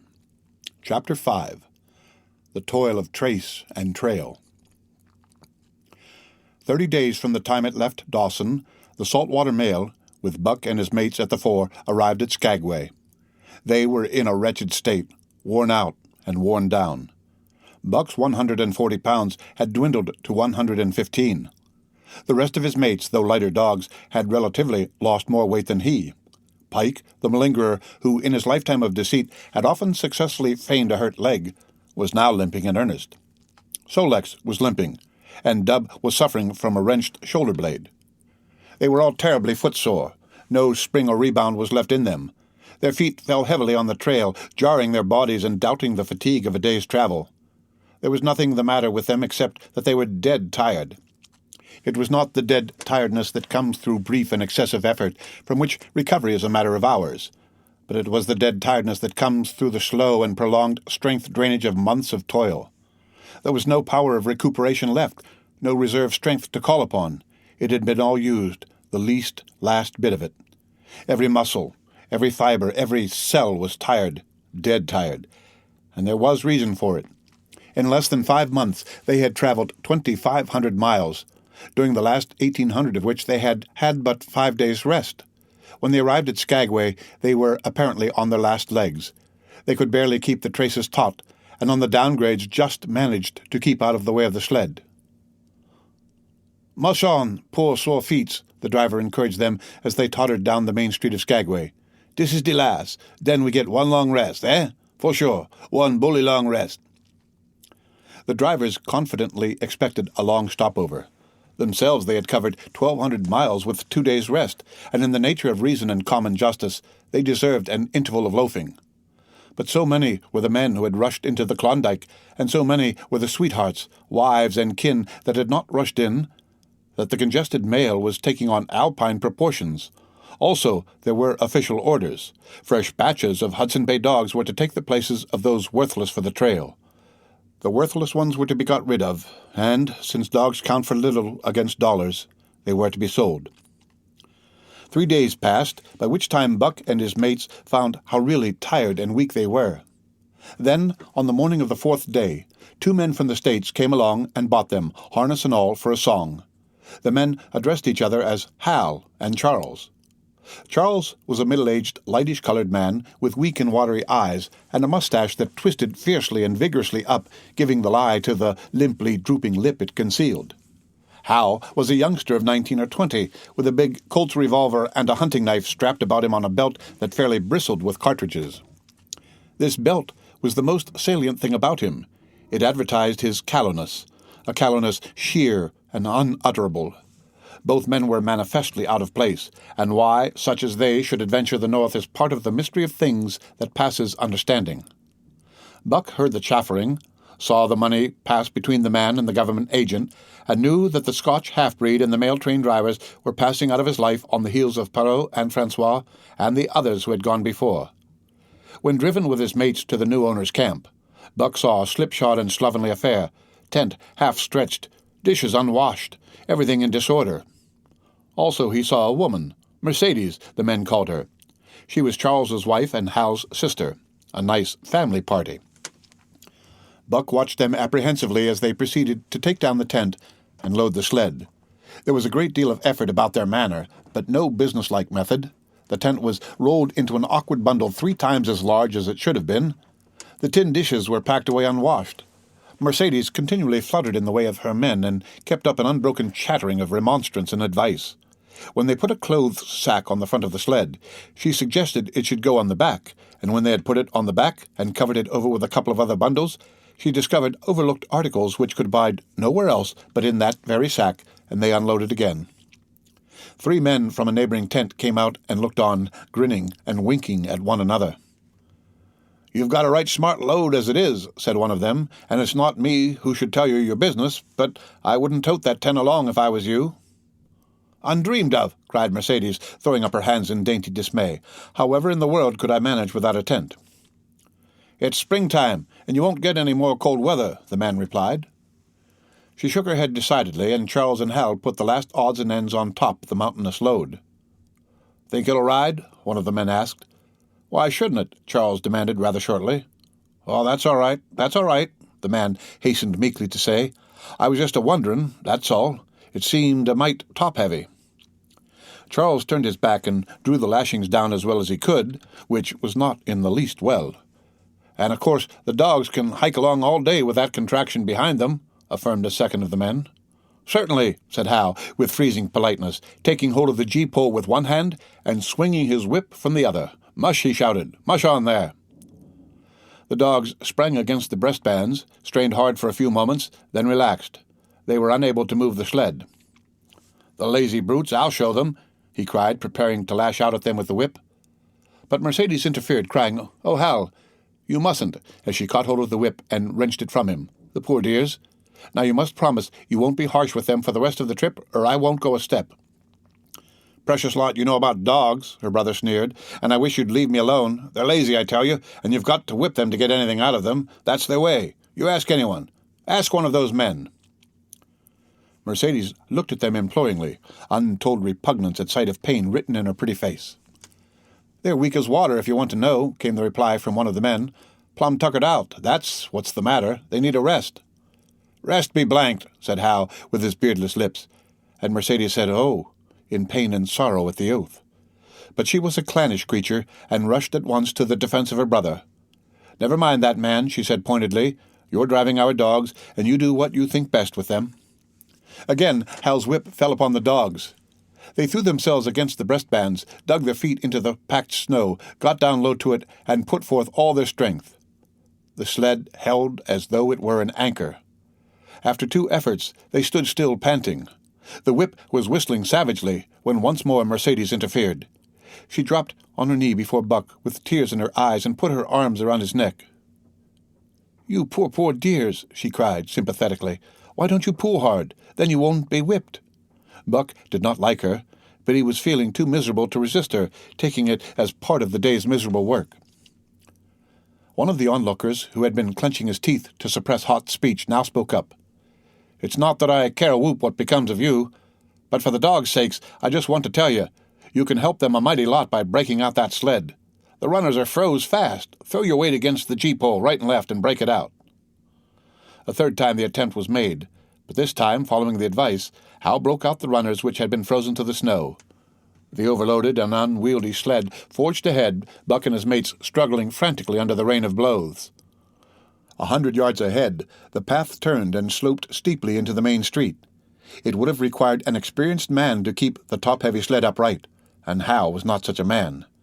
As they swung on the turn, the sled went over, spilling half its load through the loose lashings. The dogs never stopped. The lightened sled bounded on its side behind them. They were angry because of the ill treatment they had received and the unjust load.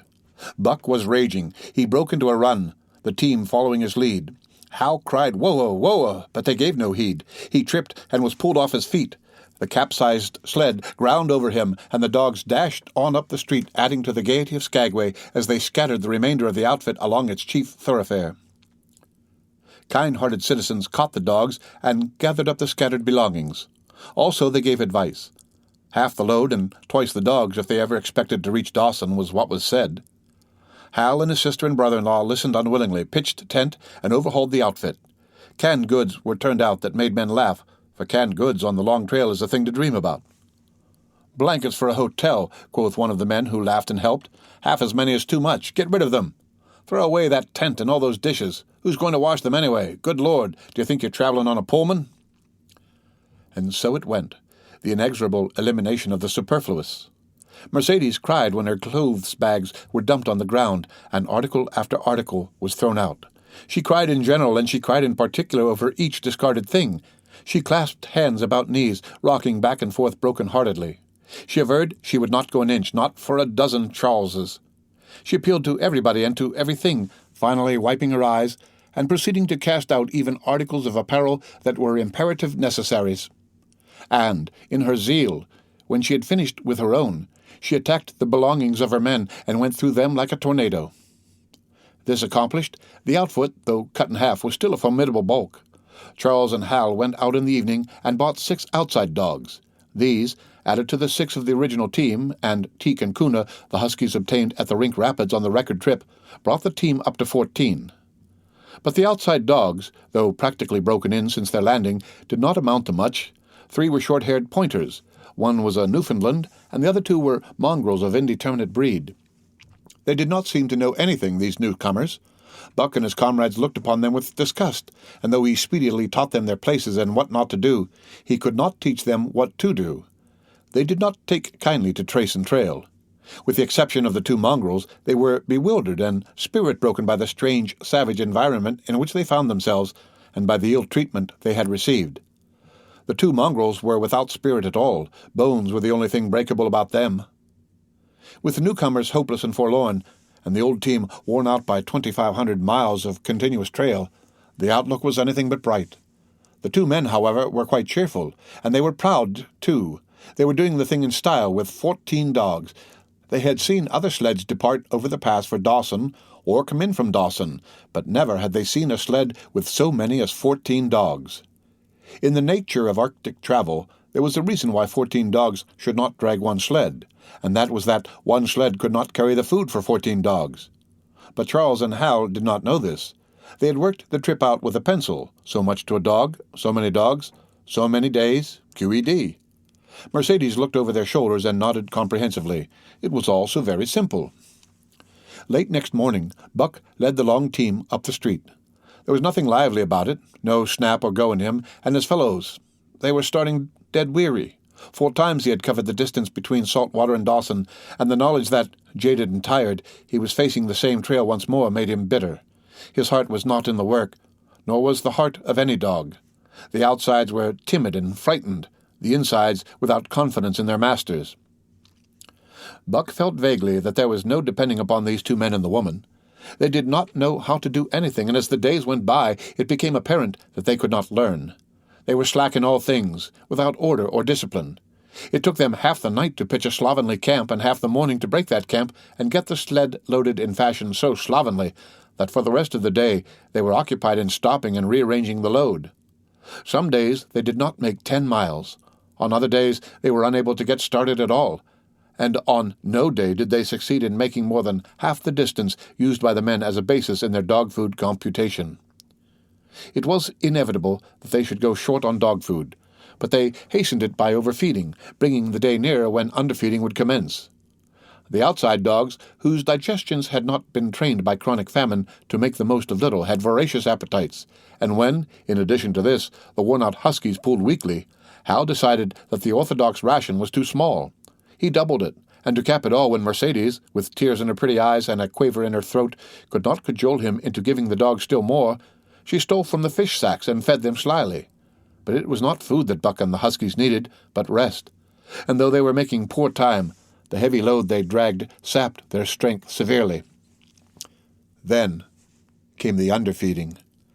Hal awoke one day to the fact that his dog food was half gone, and the distance only quarter covered. Further, that for love or money no additional dog food was to be obtained. So he cut down even the orthodox ration and tried to increase the day's travel. His sister and brother-in-law seconded him, but they were frustrated by their heavy outfit and their own incompetence. It was a simple matter to give the dogs less food, but it was impossible to make the dogs travel faster, while their own inability to get underway earlier in the morning prevented them from traveling longer hours. Not only did they not know how to work dogs, but they did not know how to work themselves. The first to go was Dub. Poor, blundering thief that he was, always getting caught and punished, he had nonetheless been a faithful worker. His wrenched shoulder-blade, untreated and unrested, went from bad to worse, till finally Hal shot him with the big Colt's revolver. It is a saying of the country that an outside dog starves to death on the ration of the husky, so the 6 outside dogs under Buck could do no less than die on half the ration of the husky. The Newfoundland went first, followed by the 3 short-haired pointers, the 2 mongrels hanging more grittily on to life, but going in the end. By this time all the amenities and gentleness of the Southland had fallen away from the 3 people. Shorn of its glamour and romance, Arctic travel became to them a reality too harsh for their manhood and womanhood. Mercedes ceased weeping over the dogs, being too occupied with weeping over herself, and with quarreling with her husband and brother. To quarrel was the one thing they were never too weary to do. Their irritability arose out of their misery, increased with it, doubled upon it, outdistanced it. The wonderful patience of the trail which comes to men who toil hard and suffer sore, and remain sweet of speech and kindly, did not come to these 2 men and the woman. They had no inkling of such a patience. They were stiff and in pain.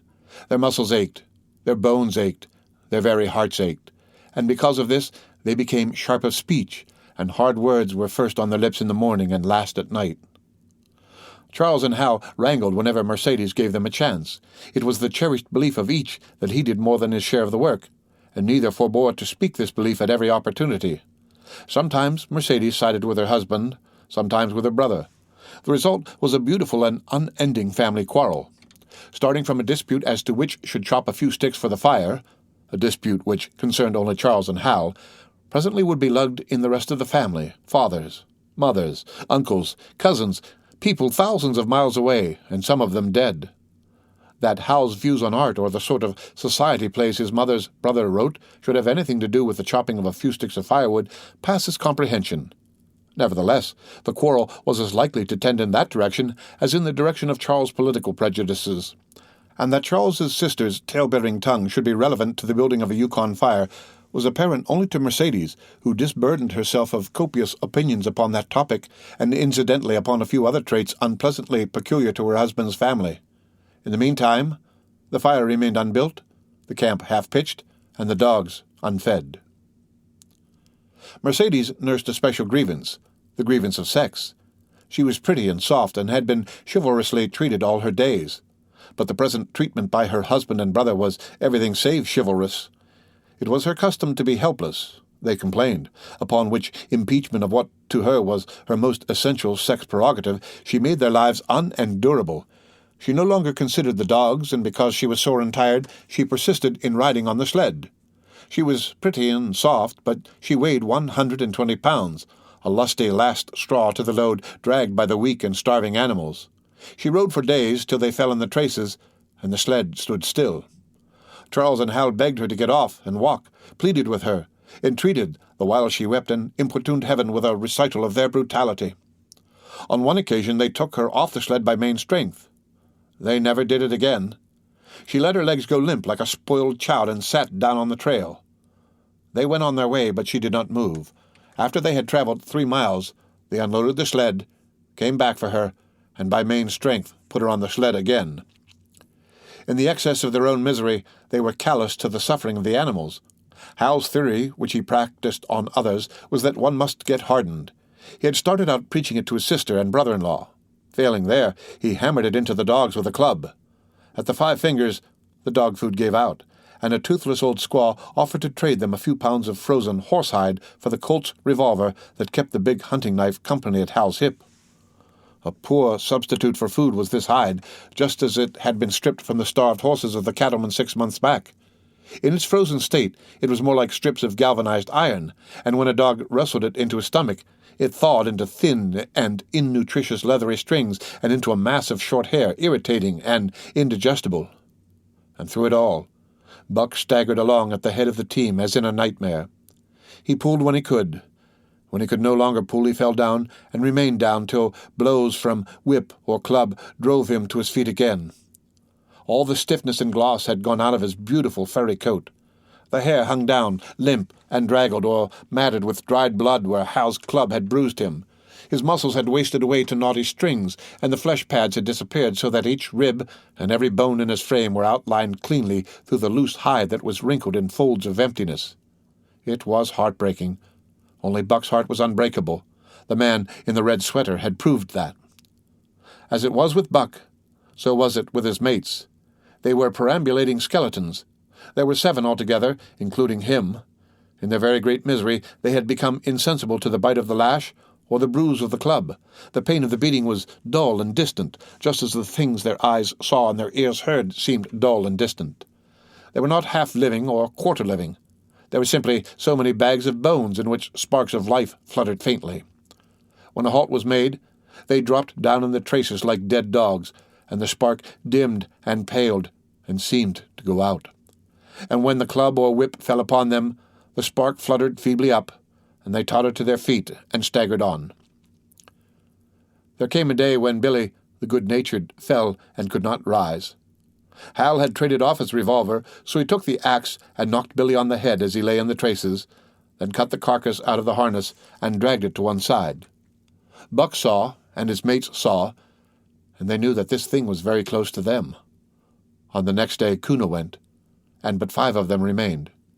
Joe, too far gone to be malignant, Pike, crippled and limping, only half-conscious and not conscious enough longer to malinger.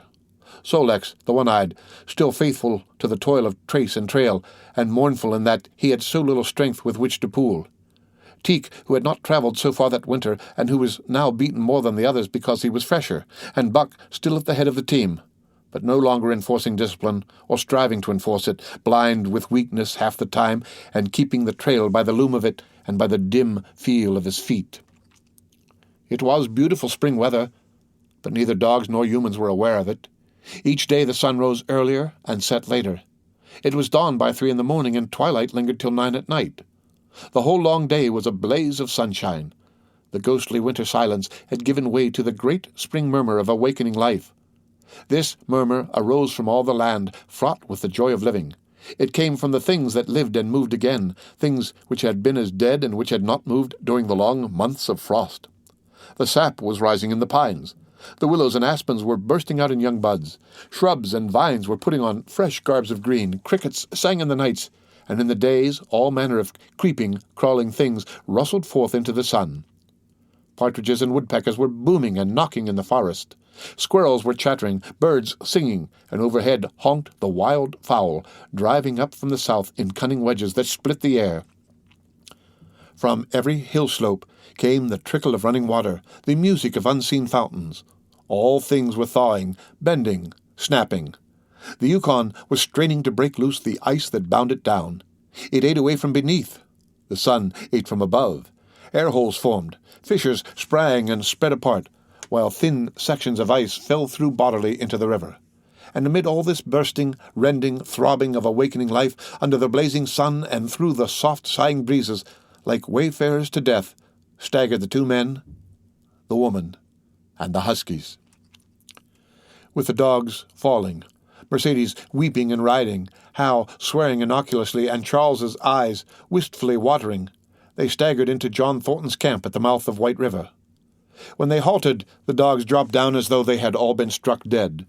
Mercedes dried her eyes and looked at John Thornton. Charles sat down on a log to rest. He sat down very slowly and painstakingly, what of his great stiffness. Hal did the talking. John Thornton was whittling the last touches on an axe-handle he had made from a stick of birch. He whittled and listened, gave monosyllabic replies, and when it was asked, terse advice. He knew the breed, and he gave his advice in the certainty that it would not be followed. "They told us up above that the bottom was dropping out of the trail, and that the best thing for us to do was to lay over," Hal said, in response to Thornton's warning to take no more chances on the rotten ice. "They told us we couldn't make White River, and here we are," this last with a sneering ring of triumph in it. "And they told you true," John Thornton answered. "The bottom's likely to drop out at any moment. Only fools with the blind luck of fools could have made it. I tell you straight, I wouldn't risk my carcass on that ice for all the gold in Alaska." "That's because you're not a fool, I suppose," said Hal. "All the same, we'll go on to Dawson." He uncoiled his whip. "Get up there, Buck. Hi! Get up there. Mush on." Thornton went on whittling. It was idle, he knew, to get between a fool and his folly, while 2 or 3 fools, more or less, would not alter the scheme of things. But the team did not get up at the command. It had long since passed into the stage where blows were required to rouse it. The whip flashed out, here and there, on its merciless errands. John Thornton compressed his lips. Soldex was the first to crawl to his feet. Teek followed. Joe came next, yelping with pain. Pike made painful efforts. Twice he fell over, when half up and on the third attempt managed to rise. Buck made no effort. He lay quietly where he had fallen. The lash bit into him again and again, but he neither whined nor struggled. Several times Thornton started as though to speak, but changed his mind. A moisture came into his eyes, and, as the whipping continued, he arose and walked irresolutely up and down. This was the first time Buck had failed, in itself a sufficient reason to drive Hal into a rage. He exchanged the whip for the customary club. Buck refused to move under the rain of heavier blows which now fell upon him. Like his mates, he barely able to get up, but, unlike them, he had made up his mind not to get up. He had a vague feeling of impending doom. This had been strong upon him when he pulled into the bank, and it had not departed from him. What of the thin and rotten ice he had felt under his feet all day? It seemed that he sensed disaster, close at hand, out there, ahead on the ice where his master was trying to drive him. He refused to stir. So greatly had he suffered, and so far gone was he, that the blows did not hurt much, and as they continued to fall upon him, the spark of life within flickered and went down. It was nearly out. He felt strangely numb, as though from a great distance he was aware that he was being beaten. The last sensations of pain left him. He no longer felt anything, though very faintly he could hear the impact of the club upon his body. But it was no longer his body. It seemed so far away. And then, suddenly, without warning, uttering a cry that was inarticulate and more like the cry of an animal, John Thornton sprang upon the man who wielded the club. Hal was hurled backward as though struck by a falling tree. Mercedes screamed. Charles looked on wistfully, wiped his watery eyes, but did not get up because of his stiffness. John Thornton stood over Buck, struggling to control himself, too convulsed with rage to speak. "If you strike that dog again, I'll kill you," he at last managed to say in a choking voice. "It's my dog," Hal replied, wiping the blood from his mouth as he came back. "Get out of my way or I'll fix you. I'm going to Dawson." Thornton stood between him and Buck, and evinced no intention of getting out of the way. Hal drew his long hunting knife. Mercedes screamed, cried, laughed, and manifested the chaotic abandonment of hysteria. Thornton rapped Hal's knuckles with the axe-handle, knocking the knife to the ground. He rapped his knuckles again as he tried to pick it up. Then he stooped, picked it up himself and with 2 strokes cut Buck's traces. Hal had no fight left in him. Besides, his hands were full with his sister, or his arms, rather, while Buck was too near dead to be of further use in hauling the sled. A few minutes later they pulled out from the bank and down the river. Buck heard them go and raised his head to see. Pike was leading, Sol Lex was at the wheel, and between were Joe and Teak. They were limping and staggering. Mercedes was riding the loaded sled. Hal guided at the gee-pole, and Charles stumbled along in the rear. As Buck watched them, Thornton knelt beside him and with rough, kindly hands searched for broken bones. By the time his search had disclosed nothing more than many bruises and a state of terrible starvation, the sled was 1/4 of a mile away. Dog and man watched it crawling along over the ice. Suddenly, they saw its back end dipped down as into a rut, and the gee-pole with Hal clinging to it jerk into the air. Mercedes' screams came to their ears. They saw Charles turn and make 1 step to run back, and then a whole section of ice give way, and dogs and humans disappear. A yawning hole was all that was to be seen. The bottom had dropped out of the trail. John Thornton and Buck looked at each other. "You poor devil," said John Thornton, and Buck licked his hand. The end of Chapter 5 of Jack London's The Call of the Wild. Read by Rick Kistner. For Lit to Go on the web at fcit.usf.edu.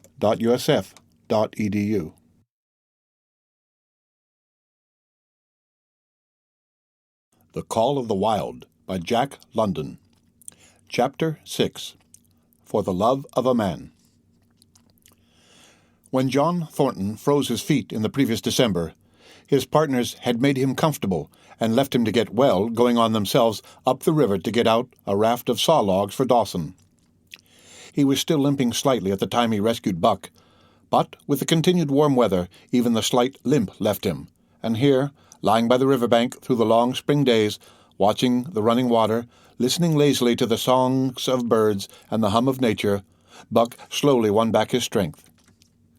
A rest comes very good after one has traveled 3,000 miles, and it must be confessed that Buck waxed lazy as his wounds healed, his muscles swelled out, and the flesh came back to cover his bones. For that matter, they were all loafing, Buck, John Thornton, and Skeet and Nig, waiting for the raft to come that was to carry them down to Dawson. Skeet was a little Irish setter who early made friends with Buck, who in a dying condition was unable to resent her first advances. She had the doctor trait which some dogs possess, and as a mother cat washes her kittens, so she washed and cleansed Buck's wounds. Regularly, each morning after he had finished his breakfast, she performed her self-appointed task till he came to look for her ministrations as much as he did for Thornton's. Nig, equally friendly, though less demonstrative, was a huge black dog, half bloodhound and half deerhound, with eyes that laughed and a boundless good nature. To Buck's surprise, these dogs manifested no jealousy toward him. They seemed to share the kindliness and largeness of John Thornton. As Buck grew stronger, they enticed him into all sorts of ridiculous games in which Thornton himself could not forbear to join. And in this fashion, Buck romped through his convalescence and into a new existence. Love, genuine, passionate love, was his for the first time. This he had never experienced at Judge Miller's down in the sun-kissed Santa Clara Valley. With the judge's sons, hunting and tramping, it had been a working partnership. With the judge's grandsons, a sort of pompous guardianship. And with the judge himself, a stately and dignified friendship. But love that was feverish and burning, that was adoration, that was madness, it had taken John Thornton to arouse. This man had saved his life, which was something, but, further, he was the ideal master. Other men saw to the welfare of their dogs from a sense of duty and business expediency. He saw to the welfare of his as if they were his own children, because he could not help it. And he saw further. He never forgot a kindly greeting or a cheering word, and to sit down for a long talk with them. Gas, he called it, was as much his delight as theirs. He had a way of taking Buck's head roughly between his hands and resting his own head upon Buck's, of shaking him back and forth, the while calling him ill names that to Buck were love names. Buck knew no greater joy than that rough embrace and the sound of murmured oaths, and at each jerk back and forth it seemed that his heart would be shaken out of his body, so great was its ecstasy. and when, released, he sprang to his feet, his mouth laughing, his eyes eloquent, his throat vibrant with unuttered sound, and in that fashion remained without movement, John Thornton would reverently exclaim, "God, you can all but speak." Buck had a trick of love expression that was akin to hurt. He would often seize Thornton's hand in his mouth and close so fiercely that the flesh bore the impress of his teeth for some time afterward, and as Buck understood the oaths to be love words, so the man understood this feigned bite for a caress. For the most part, however, Buck's love was expressed in adoration. While he went wild with happiness when Thornton touched him or spoke to him, he did not seek these tokens. Unlike Skeet, who was wont to shove her nose under Thornton's hand and nudge till petted, or Nig, who would stalk up and rest his great head on Thornton's knee, Buck was content to adore at a distance. He would lie by the hour, eager, alert at Thornton's feet, looking up into his face, dwelling upon it, studying it, following with keenest interest each fleeting expression, every movement or change of feature, or, as chance might have it, he would lie farther away to the side or rear, watching the outlines of the man and the occasional movements of his body. And often, such was the communion in which they lived, the strength of Buck's gaze would draw John Thornton's head around, and he would return the gaze, without speech, his heart shining out of his eyes as Buck's heart shone out. For a long time after his rescue, Buck did not like Thornton to get out of his sight. From the moment he left the tent to when he entered it again, Buck would follow at his heels. His transient masters, since he had come into the Northland, had bred in him a fear that no master could be permanent. He was afraid that Thornton would pass out of his life as Perrault and Francois and the Scotch half-breed had passed out. Even in the night, in his dreams, he was haunted by this fear. At such times he would shake off sleep and creep through the chill to the flap of the tent, where he would stand and listen to the sound of his master's breathing. But in spite of this great love he bore John Thornton, which seemed to bespeak the soft civilizing influence, the strain of the primitive, which the Northland had aroused in him, remained alive and active. Faithfulness and devotion, things born of fire and roof, were his. Yet he retained his wildness and wiliness.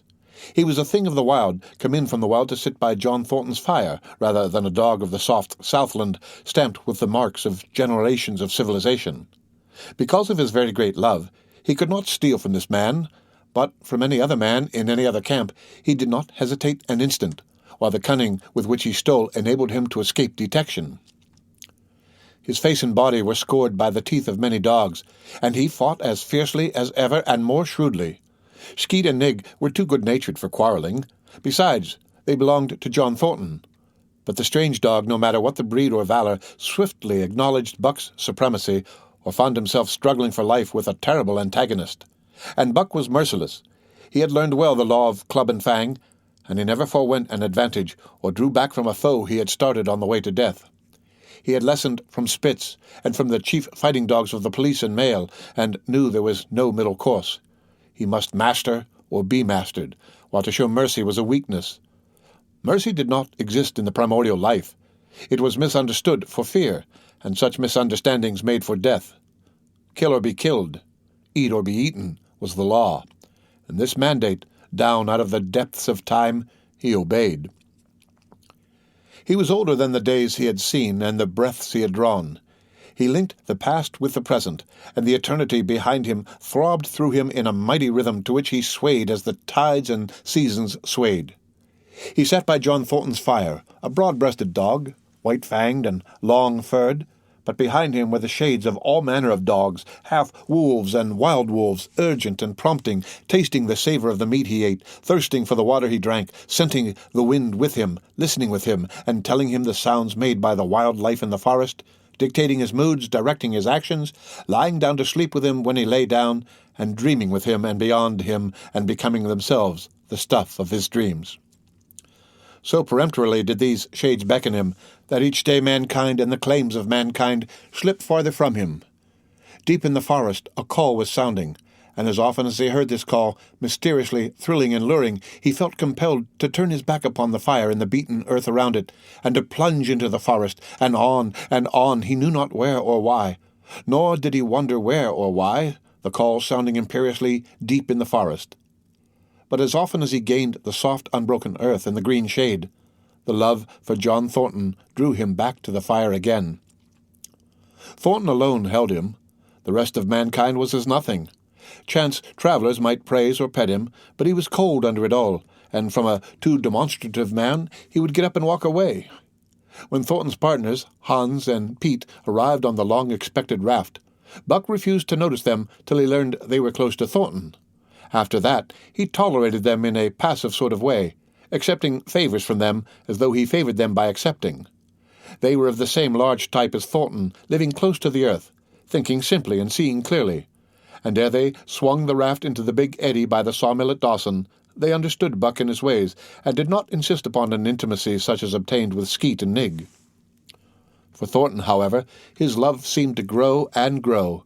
He alone among men could put a pack upon Buck's back in the summer, travelling. Nothing was too great for Buck to do when Thornton commanded. One day they had grub-staked themselves from the proceeds of the raft and left Dawson for the headwaters of the Tanana. The men and dogs were sitting on the crest of a cliff, which fell away straight down to naked bedrock 300 feet below. John Thornton was sitting near the edge, Buck at his shoulder. A thoughtless whim seized Thornton, and he drew the attention of Hans and Pete to the experiment he had in mind. "Jump, Buck," he commanded, sweeping his arm out and over the chasm. The next instant he was grappling with Buck on the extreme edge, while Hans and Pete were dragging them back into safety. "It's uncanny," Pete said, after it was over and they had caught their speech. Thornton shook his head. "No, it is splendid, and it is terrible, too. Do you know, it sometimes makes me afraid." "I'm not hankering to be the man that lays hands on you while he's around," Pete announced conclusively, nodding his head toward Buck. "By jingo," was Hans' contribution. "Not mineself either."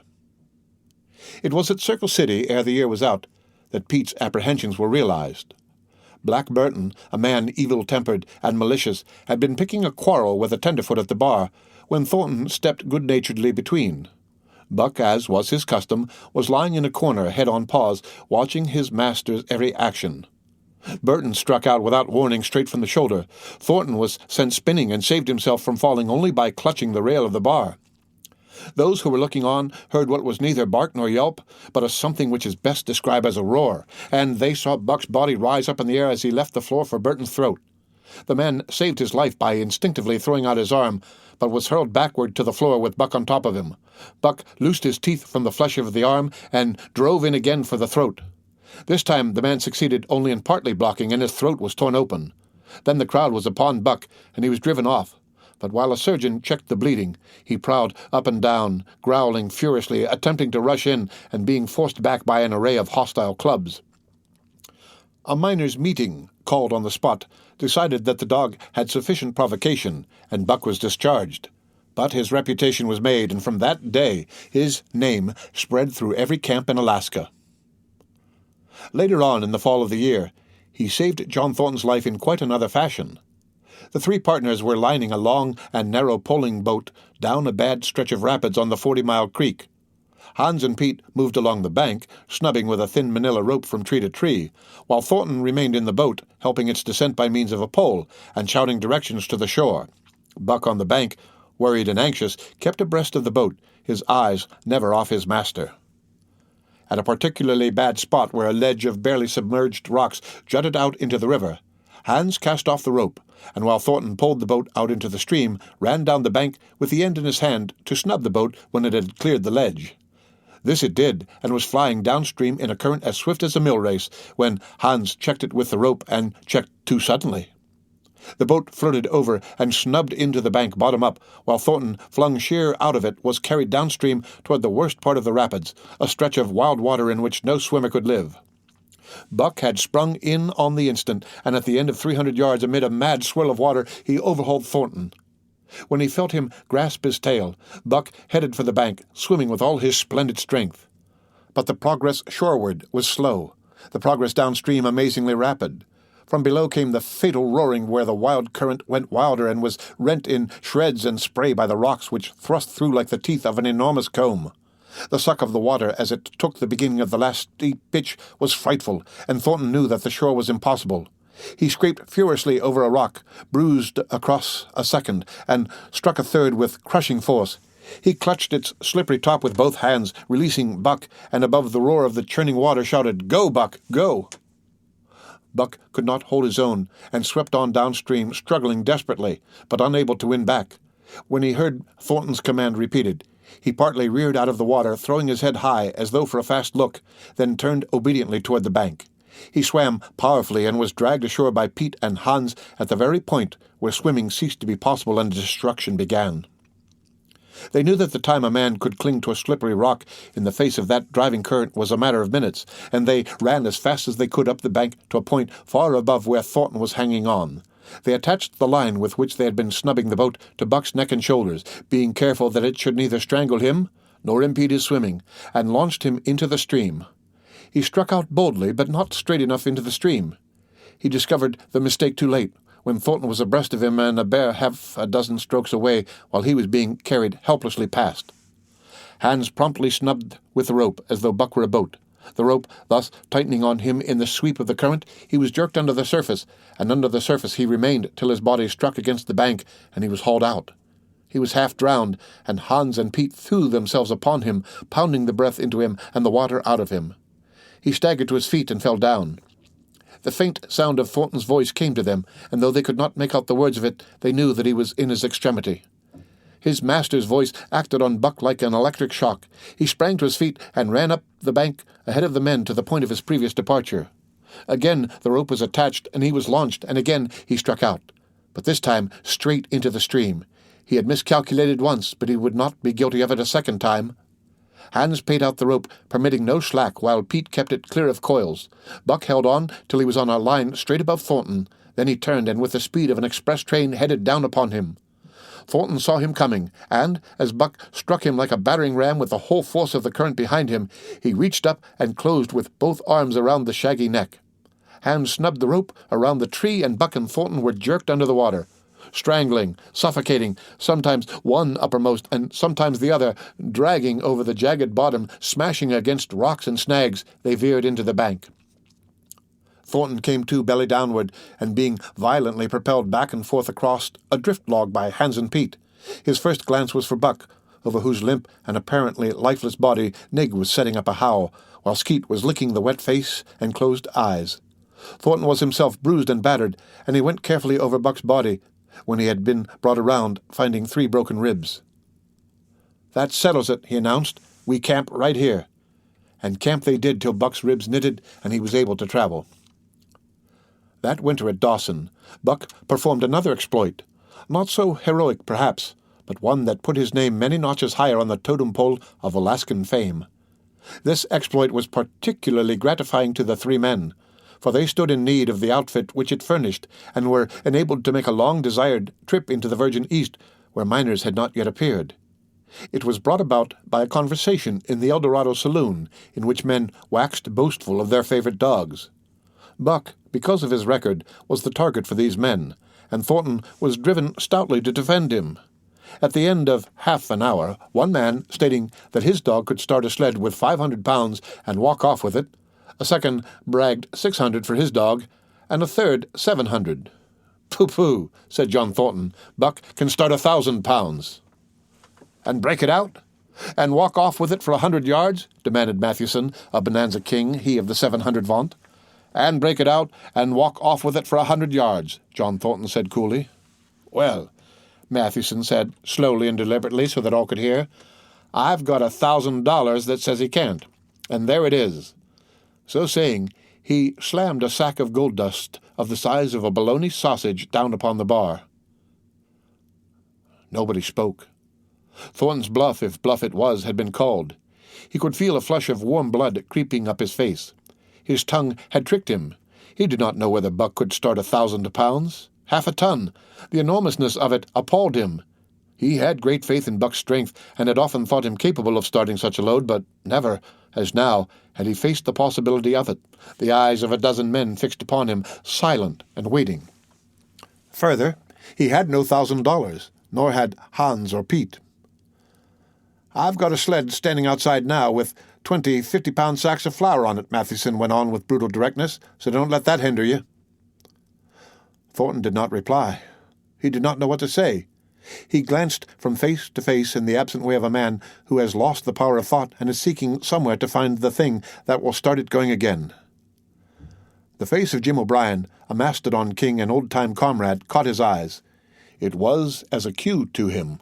seeming to rouse him to do what he would never have dreamed of doing. "Can you lend me 1,000?" he asked, almost in a whisper. "Sure," answered O'Brien, thumping down a plethoric sack by the side of Matthewson's, "though it's little faith I'm having, John, that the beast can do the trick." The Eldorado emptied its occupants into the street to see the test. The tables were deserted, and the dealers and gamekeepers came forth to see the outcome of the wager and to lay odds. Several hundred men, furred and mittened, banked around the sled within easy distance. Matthewson's sled, loaded with 1,000 pounds of flour, had been standing for a couple of hours, and in the intense cold, it was 60 below zero, the runners had frozen fast to the hard-packed snow. Men offered odds of 2 to 1 that Buck could not budge the sled. A quibble arose concerning the phrase "break out." O'Brien contended it was Thornton's privilege to knock the runners loose, leaving Buck to break it out from a dead standstill. Matthewson insisted that the phrase included breaking the runners from the frozen grip of the snow. A majority of the men who had witnessed the making of the bet decided in his favor, whereat the odds went up to 3 to 1 against Buck. There were no takers. Not a man believed him capable of the feat. Thornton had been hurried into the wager, heavy with doubt, and now that he looked at the sled itself, the concrete fact, with the regular team of 10 dogs curled up in the snow before it, the more impossible the task appeared. Matthewson waxed jubilant. 3 to 1, he proclaimed. "I'll lay you another 1,000 at that figure, Thornton. What do you say?" Thornton's doubt was strong in his face, but his fighting spirit was aroused, the fighting spirit that soars above odds, fails to recognize the impossible, and is deaf to all save the clamor for battle. He called Hans and Pete to him. Their sacks were slim, and with his own, the 3 partners could rake together only $200.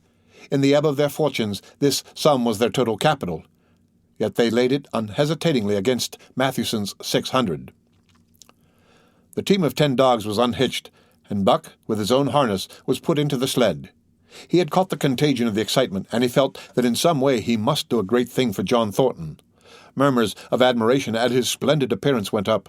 He was in perfect condition, without an ounce of superfluous flesh, and the 150 pounds that he weighed were so many pounds of grit and virility. His furry coat shone with the sheen of silk. Down the neck and across the shoulders his mane, in repose as it was, half bristled and seemed to lift with every movement, as though excess of vigor made each particular hair alive and active. The great breast and heavy forelegs were no more than in proportion with the rest of the body, where the muscles showed in tight rolls underneath the skin. Men felt these muscles and proclaimed them hard as iron, and the odds went down to 2 to 1. "Gad, sir! Gad, sir!" stuttered a member of the latest dynasty, a king of the Skookum benches.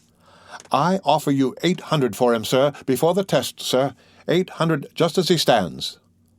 Thornton shook his head and stepped to Buck's side. "You must stand off from him," Matthewson protested. "Free play and plenty of room." The crowd fell silent. Only could be heard the voices of the gamblers vainly offering 2 to 1.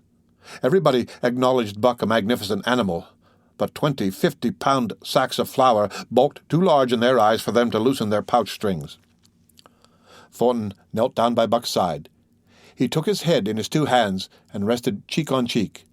He did not playfully shake him as was his wont, or murmur soft love curses, but he whispered in his ear, "As you love me, Buck. As you love me," was what he whispered. Buck whined with suppressed eagerness. The crowd was watching curiously. The affair was growing mysterious. It seemed like a conjuration. As Thornton got to his feet, Buck seized his mittened hand between his jaws, pressing in with his teeth and releasing slowly, half reluctantly. It was the answer in terms not of speech, but of love. Thornton stepped well back. "Now, Buck," he said. Buck tightened the traces, then slacked them for a matter of several inches. It was the way he had learned. "Gee!" Thornton's voice rang out, sharp in the tense silence. Buck swung to the right, ending the movement in a plunge that took up the slack and with a sudden jerk arrested his 150 pounds. The load quivered, and from under the runners arose a crisp crackling. "Ha!" Thornton commanded. Buck duplicated the maneuver, this time to the left. The crackling turned into a snapping, the sled pivoting, and the runners slipping and grating several inches to the side. The sled was broken out. Men were holding their breaths intensely, unconscious of the fact. "Now, mush!" Thornton's command cracked out like a pistol shot.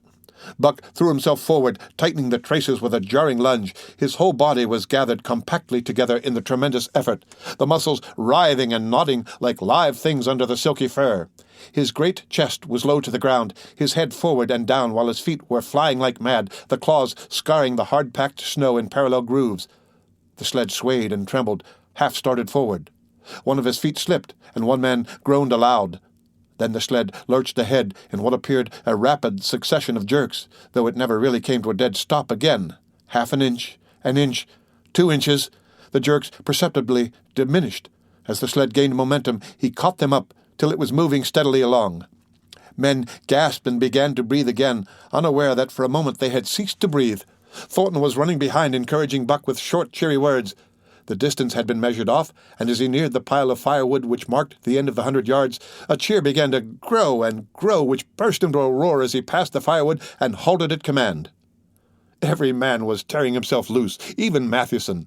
Hats and mittens were flying in the air, men were shaking hands, it did not matter with whom, and bubbling over in a general incoherent babble. But Thornton fell on his knees beside Buck. Head was against head, and he was shaking him back and forth. Those who hurried up heard him cursing Buck, and he cursed him long and fervently and softly and lovingly. "Gad, sir! Gad, sir!" spluttered the skookum bench king. "I'll give you 1,000 for him, sir. 1,000, sir. 1,200, sir." Thornton rose to his feet. His eyes were wet. The tears were streaming frankly down his cheeks. "Sir," he said to the skookum bench king. "No, sir. You can go to hell, sir. It's the best I can do for you, sir." Buck seized Thornton's hand in his teeth. Thornton shook him back and forth. As though animated by a common impulse, the onlookers drew back to a respectful distance, nor were they again indiscreet enough to interrupt. The end of Chapter 6 of Jack London's The Call of the Wild. Read by Rick Kistner for Lit2Go on the web at fcit.usf.edu.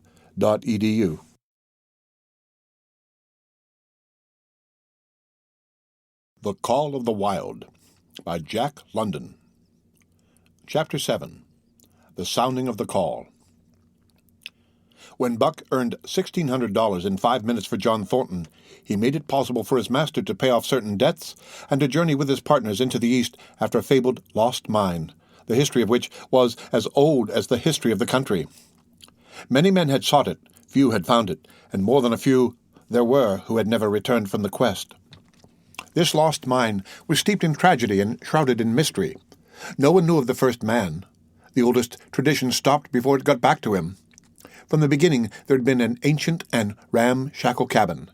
Dying men had sworn to it, and to the mine the site of which it marked, clinching their testimony with nuggets that were unlike any known grade of gold in the Northland. But no living man had looted this treasure house, and the dead were dead. Wherefore John Thornton and Pete and Hans, with Buck and a half a dozen other dogs, faced into the east on an unknown trail to achieve where men and dogs as good as themselves had failed. They sledded 70 miles up the Yukon, swung to the left into the Stewart River, past the Mayo and the McQuestion, and held on until the Stewart itself became a streamlet, threading the upstanding peaks which marked the backbone of the continent. John Thornton asked little of man or nature. He was unafraid of the wild. With a handful of salt and a rifle, he could plunge into the wilderness and fare wherever he pleased, and as long as he pleased. Being in no haste, Indian fashion, he hunted his dinner in the course of the day's travel, and if he failed to find it, like the Indian, he kept on traveling, secure in the knowledge that sooner or later he would come to it. So on this great journey into the east, straight meat was the bill of fare. Ammunition and tools principally made up the load on the sled, and the time card was drawn upon the limitless future. To Buck it was boundless delight, this hunting, fishing, and indefinite wandering through strange places. For weeks at a time they would hold on steadily day after day, and for weeks upon end they would camp here and there, the dogs loafing and the men burning holes through frozen muck and gravel and washing countless pans of dirt by the heat of the fire. Sometimes they went hungry, sometimes they feasted riotously, all according to the abundance of game and the fortune of hunting. Summer arrived, and dogs and men, packed on their backs, rafted across blue mountain lakes and descended or ascended unknown rivers in slender boats whipsawed from the standing forest. The months came and went, and back and forth they twisted through the uncharted vastness, where no men were, and yet where men had been, if the lost cabin were true. They went across divides in summer blizzards, shivered under the midnight sun on naked mountains between the timberline and the eternal snows, dropped into summer valleys amid swarming gnats and flies, and in the shadows of glaciers picked strawberries and flowers as ripe and fair as any the Southland could boast. In the fall of the year they penetrated a weird lake country, sad and silent, where wildfowl had been, but where then there was no life, nor sign of life, only the blowing of chill winds, the forming of ice in sheltered places, and the melancholy rippling of waves on lonely beaches. And through another winter they wandered on the obliterated trails of men who had gone before. Once they came upon a path blazed through the forest, an ancient path, and the lost cabin seemed very near. But the path began nowhere and ended nowhere, and it remained mystery, as the man who made it and the reason he made it remained a mystery. Another time they chanced upon the time-graven wreckage of a hunting lodge, and amid the shreds of rotted blankets John Thornton found a long-barreled flintlock. He knew it for a Hudson Bay Company gun of the young days in the Northwest, when such a gun was worth its height in beaver skins packed flat. And that was all.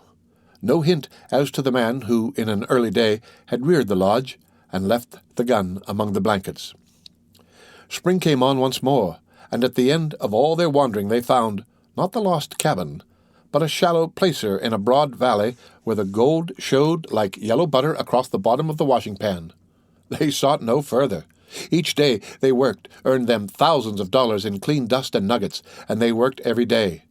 The gold was sacked in moose-hide bags, 50 pounds to the bag, and piled like so much firewood outside the Spruce Bough Lodge.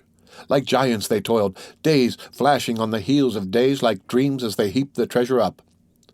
There was nothing for the dogs to do, save the hauling in of meat now and again that Thornton killed, and Buck spent long hours musing by the fire. The vision of the short-legged hairy man came to him more frequently now that there was little work to be done, and often, blinking by the fire, Buck wandered with him in that other world which he remembered. The salient thing of this other world seemed fear. When he watched the hairy man sleeping by the fire, head between his knees and hands clasped above, Buck saw that he slept restlessly, with many starts and awakenings, at which times he would peer fearfully into the darkness and fling more wood upon the fire. Did they walk by the beach of a sea, where the hairy man gathered shellfish and ate them as he gathered? It was with eyes that roved everywhere for hidden danger and with legs prepared to run like the wind at its first appearance. Through the forest they crept, noiselessly, Buck at the hairy man's heels, and they were alert and vigilant, the pair of them, eyes twitching and moving, and nostrils quivering, for the man heard and smelled as keenly as Buck. The hairy man could spring up into the trees and travel ahead as fast as on the ground, swinging by the arms from limb to limb, sometimes a dozen feet apart, letting go and catching, never falling, never missing his grip. In fact, he seemed as much at home among the trees as on the ground, and Buck had memories of nights of vigil spent beneath trees wherein the hairy man roosted, holding on tightly as he slept. And closely akin to the visions of the hairy man was the call still sounding in the depths of the forest. It filled him with a great unrest and strange desires. It caused him to feel a vague, sweet gladness, and he was aware of wild yearnings and stirrings for he knew not what. Sometimes he pursued the call into the forest, looking for it as though it were a tangible thing, barking softly or defiantly as the mood might dictate. He would thrust his nose into the cool wood moss, or into the black soil where long grasses grew, and snort with joy at the fat earth smells, or he would crouch for hours, as if in concealment behind fungus-covered trunks of fallen trees, wide-eyed and wide-eared to all that moved and sounded about him. It might be, lying thus, that he hoped to surprise this call he could not understand. But he did not know why he did these various things. He was impelled to do them, and did not reason about them at all. Irresistible impulses seized him. He would be lying in camp, dozing lazily in the heat of the day, when suddenly his head would lift and his ears cock up, intent and listening, and he would spring to his feet and dash away, and on for hours, through the forest aisles and across the open spaces where the niggerheads bunched. He loved to run down dry water-courses and to creep and spy upon the bird life in the woods. For a day at a time he would lie in the underbrush where he could watch the partridges drumming and strutting up and down. but especially he loved to run in the dim twilight of the summer midnights, listening to the subdued and sleepy murmurs of the forest, reading signs and sounds as man may read a book, and seeking for the mysterious something that called, waking or sleeping, at all times for him to come. One night he sprang from sleep with a start, eager-eyed, nostrils quivering and scenting, his mane bristling in recurring waves. From the forest came the call, or one note of it, for the call was many-noted, distinct and definite as never before. A long, drawn howl, yet unlike any noise made by a husky dog. And he knew it, in the old familiar way, as a sound heard before. He sprang through the sleeping camp, and in swift silence dashed through the woods. As he drew closer to the cry, he went more slowly, with caution in every movement, till he came to an open place among the trees, and looking out, saw, erect on haunches, with nose pointed to the sky, a long, lean timber wolf. He had made no noise, yet it ceased from its howling, and tried to sense his presence. Buck stalked into the open, half crouching, body gathered compactly together, tail straight and stiff, feet falling with unwonted care. Every movement advertised commingled threatening and overture of friendliness. It was the menacing truce that marks the meeting of wild beasts that prey. But the wolf fled at sight of him. He followed with wild leapings in a frenzy to overtake. He ran him into a blind channel in the bed of the creek where a timber jam barred the way. The wolf whirled about, pivoting on his hind legs after the fashion of Joe, and of all cornered husky dogs, snarling and bristling, clipping his teeth together in a continuous and rapid succession of snaps. Buck did not attack, but circled him about and hedged him in with friendly advances. The wolf was suspicious and afraid, for Buck made 3 of him in weight, while his head barely reached Buck's shoulder. Watching his chance, he darted away, and the chase was resumed. Time and again he was cornered, and the thing repeated, though he was in poor condition, or Buck could not so easily have overtaken him. He would run till Buck's head was even with his flank, when he would whirl around at bay, only to dash away again at the first opportunity. But in the end, Buck's pertinacity was rewarded, for the wolf, finding that no harm was intended, finally sniffed noses with him. Then they became friendly, and played about in the nervous, half-coy way with which fierce beasts belie their fierceness. After some time of this, the wolf started off at an easy lope in a manner that plainly showed he was going somewhere. He made it clear to Buck that he was to come, and they ran side by side through the sombre twilight, straight up the creek bed, into the gorge from which it issued, and across the bleak divide where it took its rise. On the opposite slope of the watershed, they came down to a level country where were great stretches of forest and many streams, and through these great stretches they ran steadily, hour after hour, the sun rising higher and the day growing warmer. Buck was wildly glad. He knew he was at last answering the call, running by the side of his wood brother toward the place from where the call surely came. Old memories were coming upon him fast, and he was stirring to them as of old he stirred to the realities of which they were the shadows. He had done this thing before, somewhere in that other and dimly remembered world, and he was doing it again, now, running free in the open, the unpacked earth underfoot, the wide sky overhead. They stopped by a running stream to drink, and stopping, Buck remembered John Thornton. He sat down. The wolf started on toward the place from where the call surely came, then returned to him, sniffing noses and making actions as though to encourage him. But Buck turned about and started slowly on the back track. For the better part of an hour the wild brother ran by his side, whining softly. Then he sat down, pointed his nose upward, and howled. It was a mournful howl, and as Buck held steadily on his way, he heard it grow faint and fainter, until it was lost in the distance.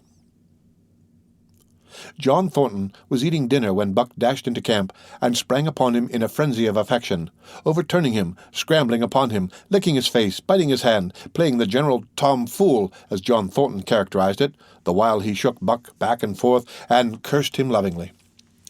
For 2 days and nights Buck never left camp, never let Thornton out of his sight. He followed him about at his work, watched him while he ate, saw him into his blankets at night and out of them in the morning. But after 2 days, the call in the forest began to sound more imperiously than ever. Buck's restlessness came back on him, and he was haunted by recollections of the wild brother, and of the smiling land beyond the divide, and the run side by side through the wide forest stretches. Once again he took to wandering in the woods, but the wild brother came no more, and though he listened through long vigils, the mournful howl was never raised. He began to sleep out at night, staying away from camp for days at a time, and once he crossed the divide at the head of the creek and went down into the land of timber and streams.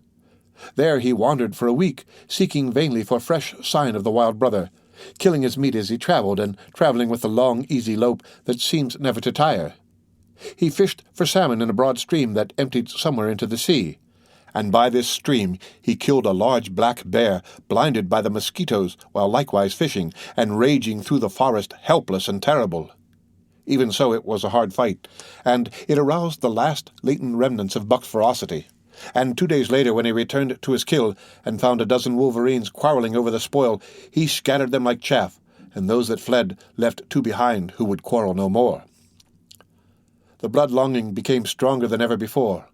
He was a killer, a thing that preyed, living on the things that lived, unaided, alone, by virtue of his own strength and prowess, surviving triumphantly in a hostile environment where only the strong survived. Because of all this, he became possessed of a great pride in himself, which communicated itself like a contagion to his physical being. It advertised itself in all his movements, was apparent in the play of every muscle, spoke plainly as speech in the way he carried himself, and made his glorious furry coat, if anything, more glorious. But for the stray brown on his muzzle and above his eyes, and for the splash of white hair that ran midmost down his chest, he might well have been mistaken for a gigantic wolf, larger than the largest of the breed. From his St. Bernard father he had inherited size and weight, but it was his shepherd mother who had given shape to that size and weight. His muzzle was the long wolf muzzle, save that was larger than the muzzle of any wolf, and his head, somewhat broader, was the wolf head on a massive scale. His cunning was wolf cunning, and wild cunning, his intelligence, shepherd intelligence, and St. Bernard intelligence. And all this, plus an experience gained in the fiercest of schools, made him as formidable a creature as any that intelligence roamed the wild. A carnivorous animal, living on a straight meat diet, he was in full flower, at the high tide of his life, overspilling with vigor and virility. When Thornton passed a caressing hand along his back, a snapping and crackling followed the hand, each hair discharging its pent magnetism at the contact. Every part, brain and body, nerve, tissue, and fiber, was keyed to the most exquisite pitch, and between all the parts there was a perfect equilibrium or adjustment. To sights and sounds and events which required action, he responded with lightning-like rapidity. Quickly as a husky dog could leap to defend from attack or to attack, he could leap twice as quickly. He saw the movement or heard sound and responded in less time than another dog required to compass the mere seeing or hearing. He perceived and determined and responded in the same instant. In point of fact, the three actions of perceiving, determining, and responding were sequential, but so infinitesimal were the intervals of time between them that they appeared simultaneous. His muscles were surcharged with vitality and snapped into play sharply like steel springs. Life streamed through him in splendid flood, glad and rampant, until it seemed that it would burst him asunder in sheer ecstasy and pour forth generously over the world. "Never was there such a dog," said John Thornton one day, as the partners watched Buck marching out of camp. "When he was made, the mould was broke," said Pete. "By jingo, I think so myself," Hans affirmed. They saw him marching out of camp, but they did not see the instant and terrible transformation which took place as soon as he was within the secrecy of the forest. He no longer marched. At once he became a thing of the wild, stealing along softly, cat-footed, a passing shadow that appeared and disappeared among the shadows. He knew how to take advantage of every cover, to crawl on his belly like a snake, and like a snake to leap and strike.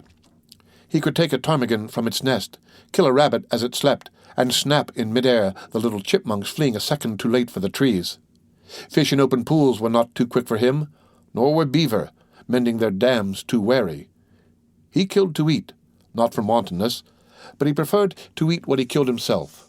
So a lurking humour ran through his deeds, and it was his delight to steal upon the squirrels, and when he all but had them, to let them go, chattering in mortal fear, to the tree-tops. As the fall of the year came on, The moose appeared in greater abundance, moving slowly down to meet the winter in the lower and less rigorous valleys.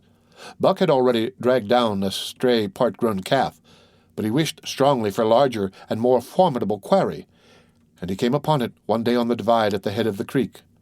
A band of 20 moose had crossed over from the land of streams and timber, and chief among them was a great bull.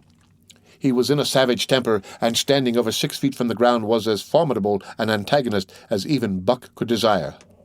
Back and forth the bull tossed his great palmated antlers, branching to 14 points and embracing 7 feet within the tips. His small eyes burned with a vicious and bitter light, while he roared with fury at sight of Buck. From the bull's side, just forward of the flank, protruded a feathered arrow end which accounted for his savageness. Guided by that instinct which came from the old hunting days of the primordial world, Buck proceeded to cut the bull out from the herd. It was no slight task. He would bark and dance about in front of the bull, just out of reach of the great antlers and of the terrible splay hoofs which could have stamped his life out with a single blow. Unable to turn his back on the fanged danger and go on, the bull would be driven into paroxysms of rage. At such moments he charged Buck, who retreated craftily, luring him on by a simulated inability to escape.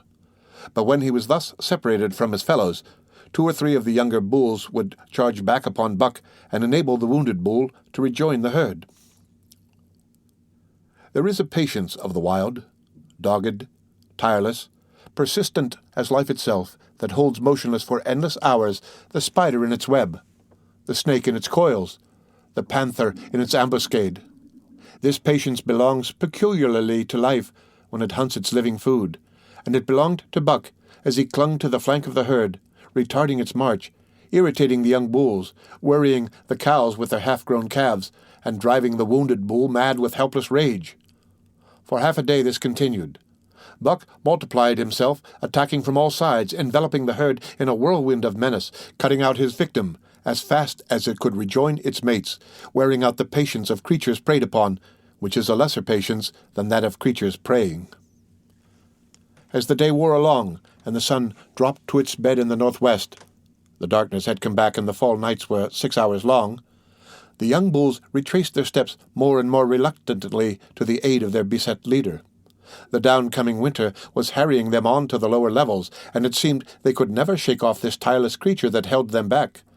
Besides, it was not the life of the herd or of the young bulls that was threatened. The life of only one member was demanded, which was a remoter interest than their lives, and in the end they were content to pay the toll. As twilight fell, the old bull stood with lowered head, watching his mates, the cows he had known, the calves he had fathered, the bulls he had mastered, as they shambled on at a rapid pace through the fading light. He could not follow, for before his nose leaped the merciless fanged terror that would not let him go. 300 weight more than half a ton he weighed, but he had lived a long, strong life, full of fight and struggle, and at the end he faced death at the teeth of a creature whose head did not reach beyond his great knuckled knees.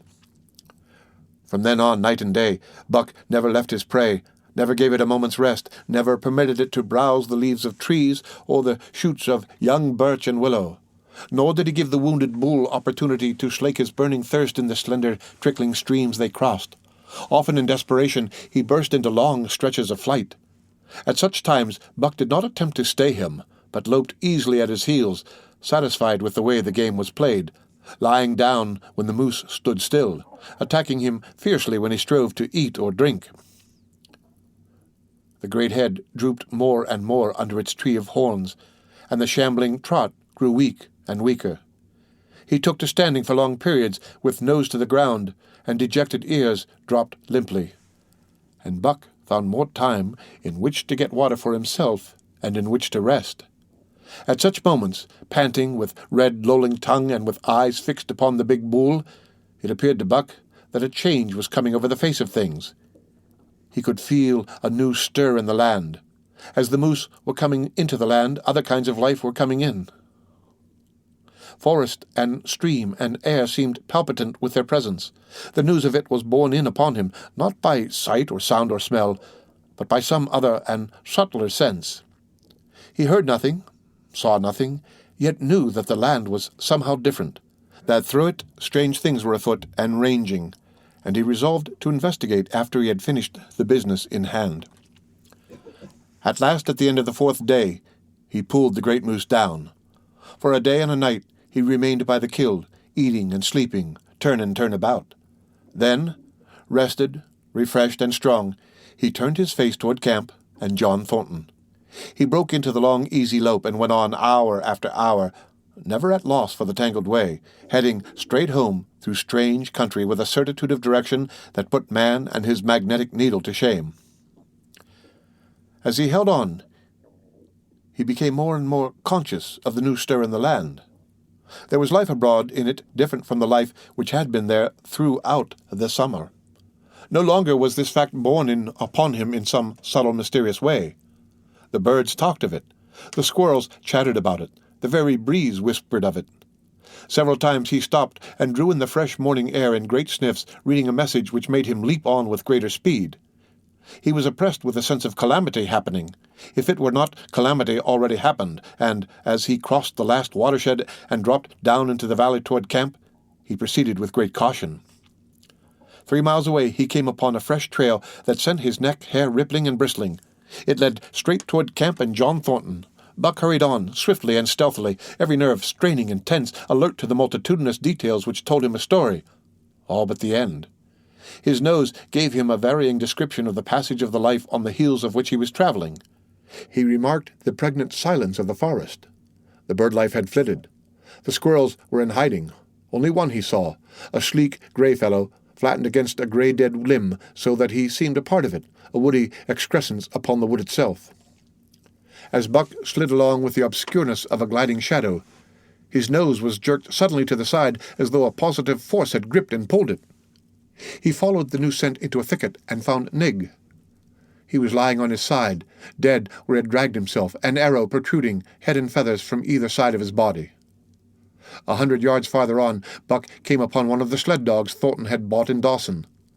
This dog was thrashing about in a death struggle directly on the trail, and Buck passed around him without stopping. From the camp came the faint sound of many voices, rising and falling in a sing-song chant. Bellying forward to the edge of the clearing, he found Hans, lying on his face, feathered with arrows like a porcupine.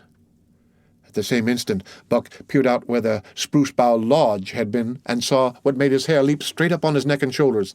A gust of overpowering rage swept over him. He did not know that he growled, but he growled aloud with a terrible ferocity. For the last time in his life, he allowed passion to usurp cunning and reason, and it was because of his great love for John Thornton that he lost his head. The Ehats were dancing about the wreckage of the spruce-bough lodge when they heard a fearful roaring and saw rushing upon them an animal the like of which they had never seen before. It was Buck, a live hurricane of fury, hurling himself upon them in a frenzy to destroy. He sprang at the foremost man. It was the chief of the Ehats, ripping the throat wide open till the rent jugular spouted a fountain of blood. He did not pause to worry the victim, but ripped in passing, with the next bound tearing wide the throat of a second man.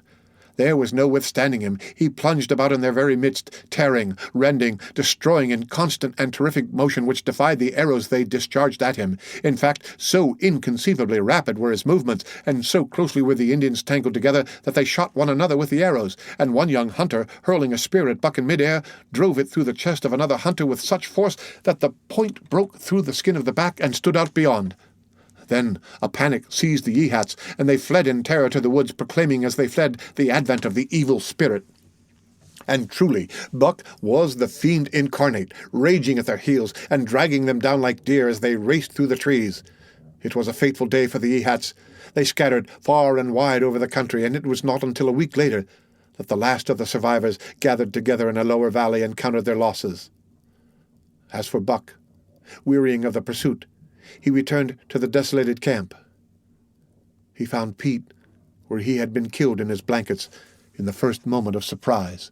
Thornton's desperate struggle was fresh written on the earth, and Buck scented every detail of it down to the edge of a deep pool. By the edge, head and 4 feet in the water, lay Skeet, faithful to the last. The pool itself, muddy and discolored from the sluice boxes, effectually hid what it contained.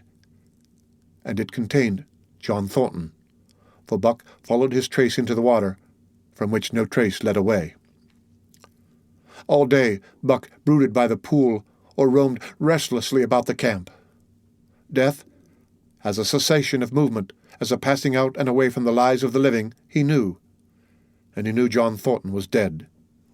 It left a great void in him, somewhat akin to hunger, but a void which ached and which food could not fill. At times, when he paused to contemplate the carcasses of the Yehats, he forgot the pain of it, and at such times he was aware of a great pride in himself, a pride greater than any he had yet experienced. He had killed man, the noblest game of all, and he had killed in the face of the law of club and fang. He sniffed the bodies curiously. They had died so easily. It was harder to kill a husky dog than them. They were no match at all, were it not for their arrows and spears and clubs. Thenceforward he would be unafraid of them, except when they bore in their hands their arrows, spears, and clubs. Night came on, and a full moon rose high over the trees into the sky, lighting the land till it lay bathed in ghostly day. And with the coming of the night, brooding and mourning by the pool, Buck became alive to a stirring of the new life in the forest other than that which the Yehats had made. He stood up, listening and scenting. From far away drifted a faint, sharp yelp, followed by a chorus of similar sharp yelps. As the moments passed, the yelps grew closer and louder. Again, Buck knew them as things heard in that other world which persisted in his memory. He walked to the center of the open space and listened. It was the call, the many-noted call, sounding more luringly and compellingly than ever before. And as never before, he was ready to obey. John Thornton was dead. The last tie was broken. Man, and the claims of man, no longer bound him. Hunting their living meat, as the Yehats were hunting it on the flanks of the migrating goose, the wolf pack had at last crossed over from the land of streams and timber and invaded Buck's valley. Into the clearing, where the moonlight streamed, they poured in a silvery flood, and in the center of the clearing stood Buck, motionless as a statue, waiting their coming. They were awed, so still and large he stood, and a moment's pause fell till the boldest one leaped straight for him. Like a flash, Buck struck, breaking the neck. Then he stood without movement as before, the stricken wolf rolling in agony behind him. 3 others tried it in sharp succession, and one after the other they drew back, streaming blood from slashed throats or shoulders. This was sufficient to fling the whole pack forward pell-mell, crowded together, blocked and confused by its eagerness to pull down the prey. Buck's marvelous quickness and agility stood him in good stead. Pivoting on his hind legs and snapping and gashing, he was everywhere at once, presenting a front which was apparently unbroken, so swiftly did he whirl and guard from side to side. But to prevent them from getting behind him, he was forced back, down past the pool and into the creek bed, till he brought up against a high gravel bank. He worked along to a right angle in the bank which the men had made in the course of mining, and in this angle he came to bay, protected on 3 sides, and with nothing to do but face the front. And so well did he face it, that at the end of half an hour the wolves drew back, discomfited. The tongues of all were out and lolling, the white fangs showing cruelly white in the moonlight. Some were lying down with heads raised and ears pricked forward. Others stood on their feet, watching him, and still others were lapping water from the pool. One wolf, long and lean and grey, advanced cautiously, in a friendly manner, and Buck recognized the wild brother with whom he had run for a night and a day. He was whining softly, and as Buck whined, they touched noses. Then an old wolf, gaunt and battle-scarred, came forward. Buck writhed his lips into the preliminary of a snarl, but sniffed noses with him, whereupon the old wolf sat down, pointed nose at the moon, and broke out the long wolf howl. The others sat down and howled, and now the call came to Buck in unmistakable accents. He too sat down and howled. This over, he came out of his angle, and the pack crowded around him, sniffing in half-friendly, half-savage manner. The leaders lifted the yelp of the pack and sprang away into the woods. The wolves swung in behind, yelping in chorus, and Buck ran with them, side by side with the wild brother, yelping as he ran. And here may well end the story of Buck. The years were not many when the Yehats noted a change in the breed of timber wolves, for some were seen with splashes of brown on head and muzzle, and with a rift of white centering down the chest. But more remarkable than this, the Yeehats tell of a ghost dog that runs at the head of the pack.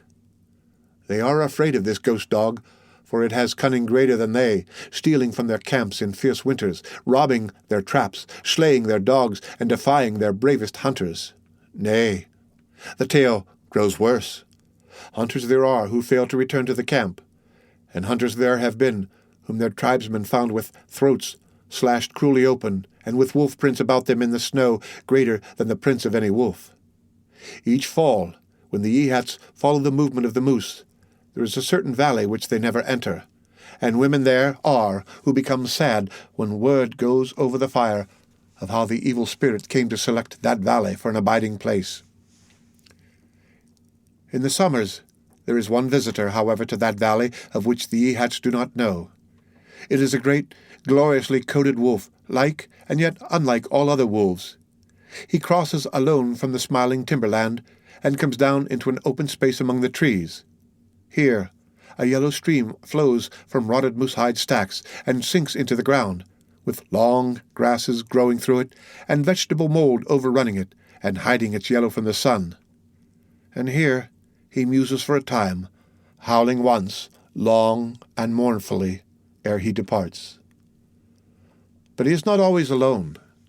When the long winter nights come on and the wolves follow their meat into the lower valleys, he may be seen running at the head of the pack through the pale moonlight, or glimmering borealis, leaping gigantic above his fellows, his great throat a-bellow as he sings a song of the younger world, which is the song of the pack. The End of The Call of the Wild by Jack London. Read by Rick Kishner for Lit2Go on the web at fcit.usf.edu.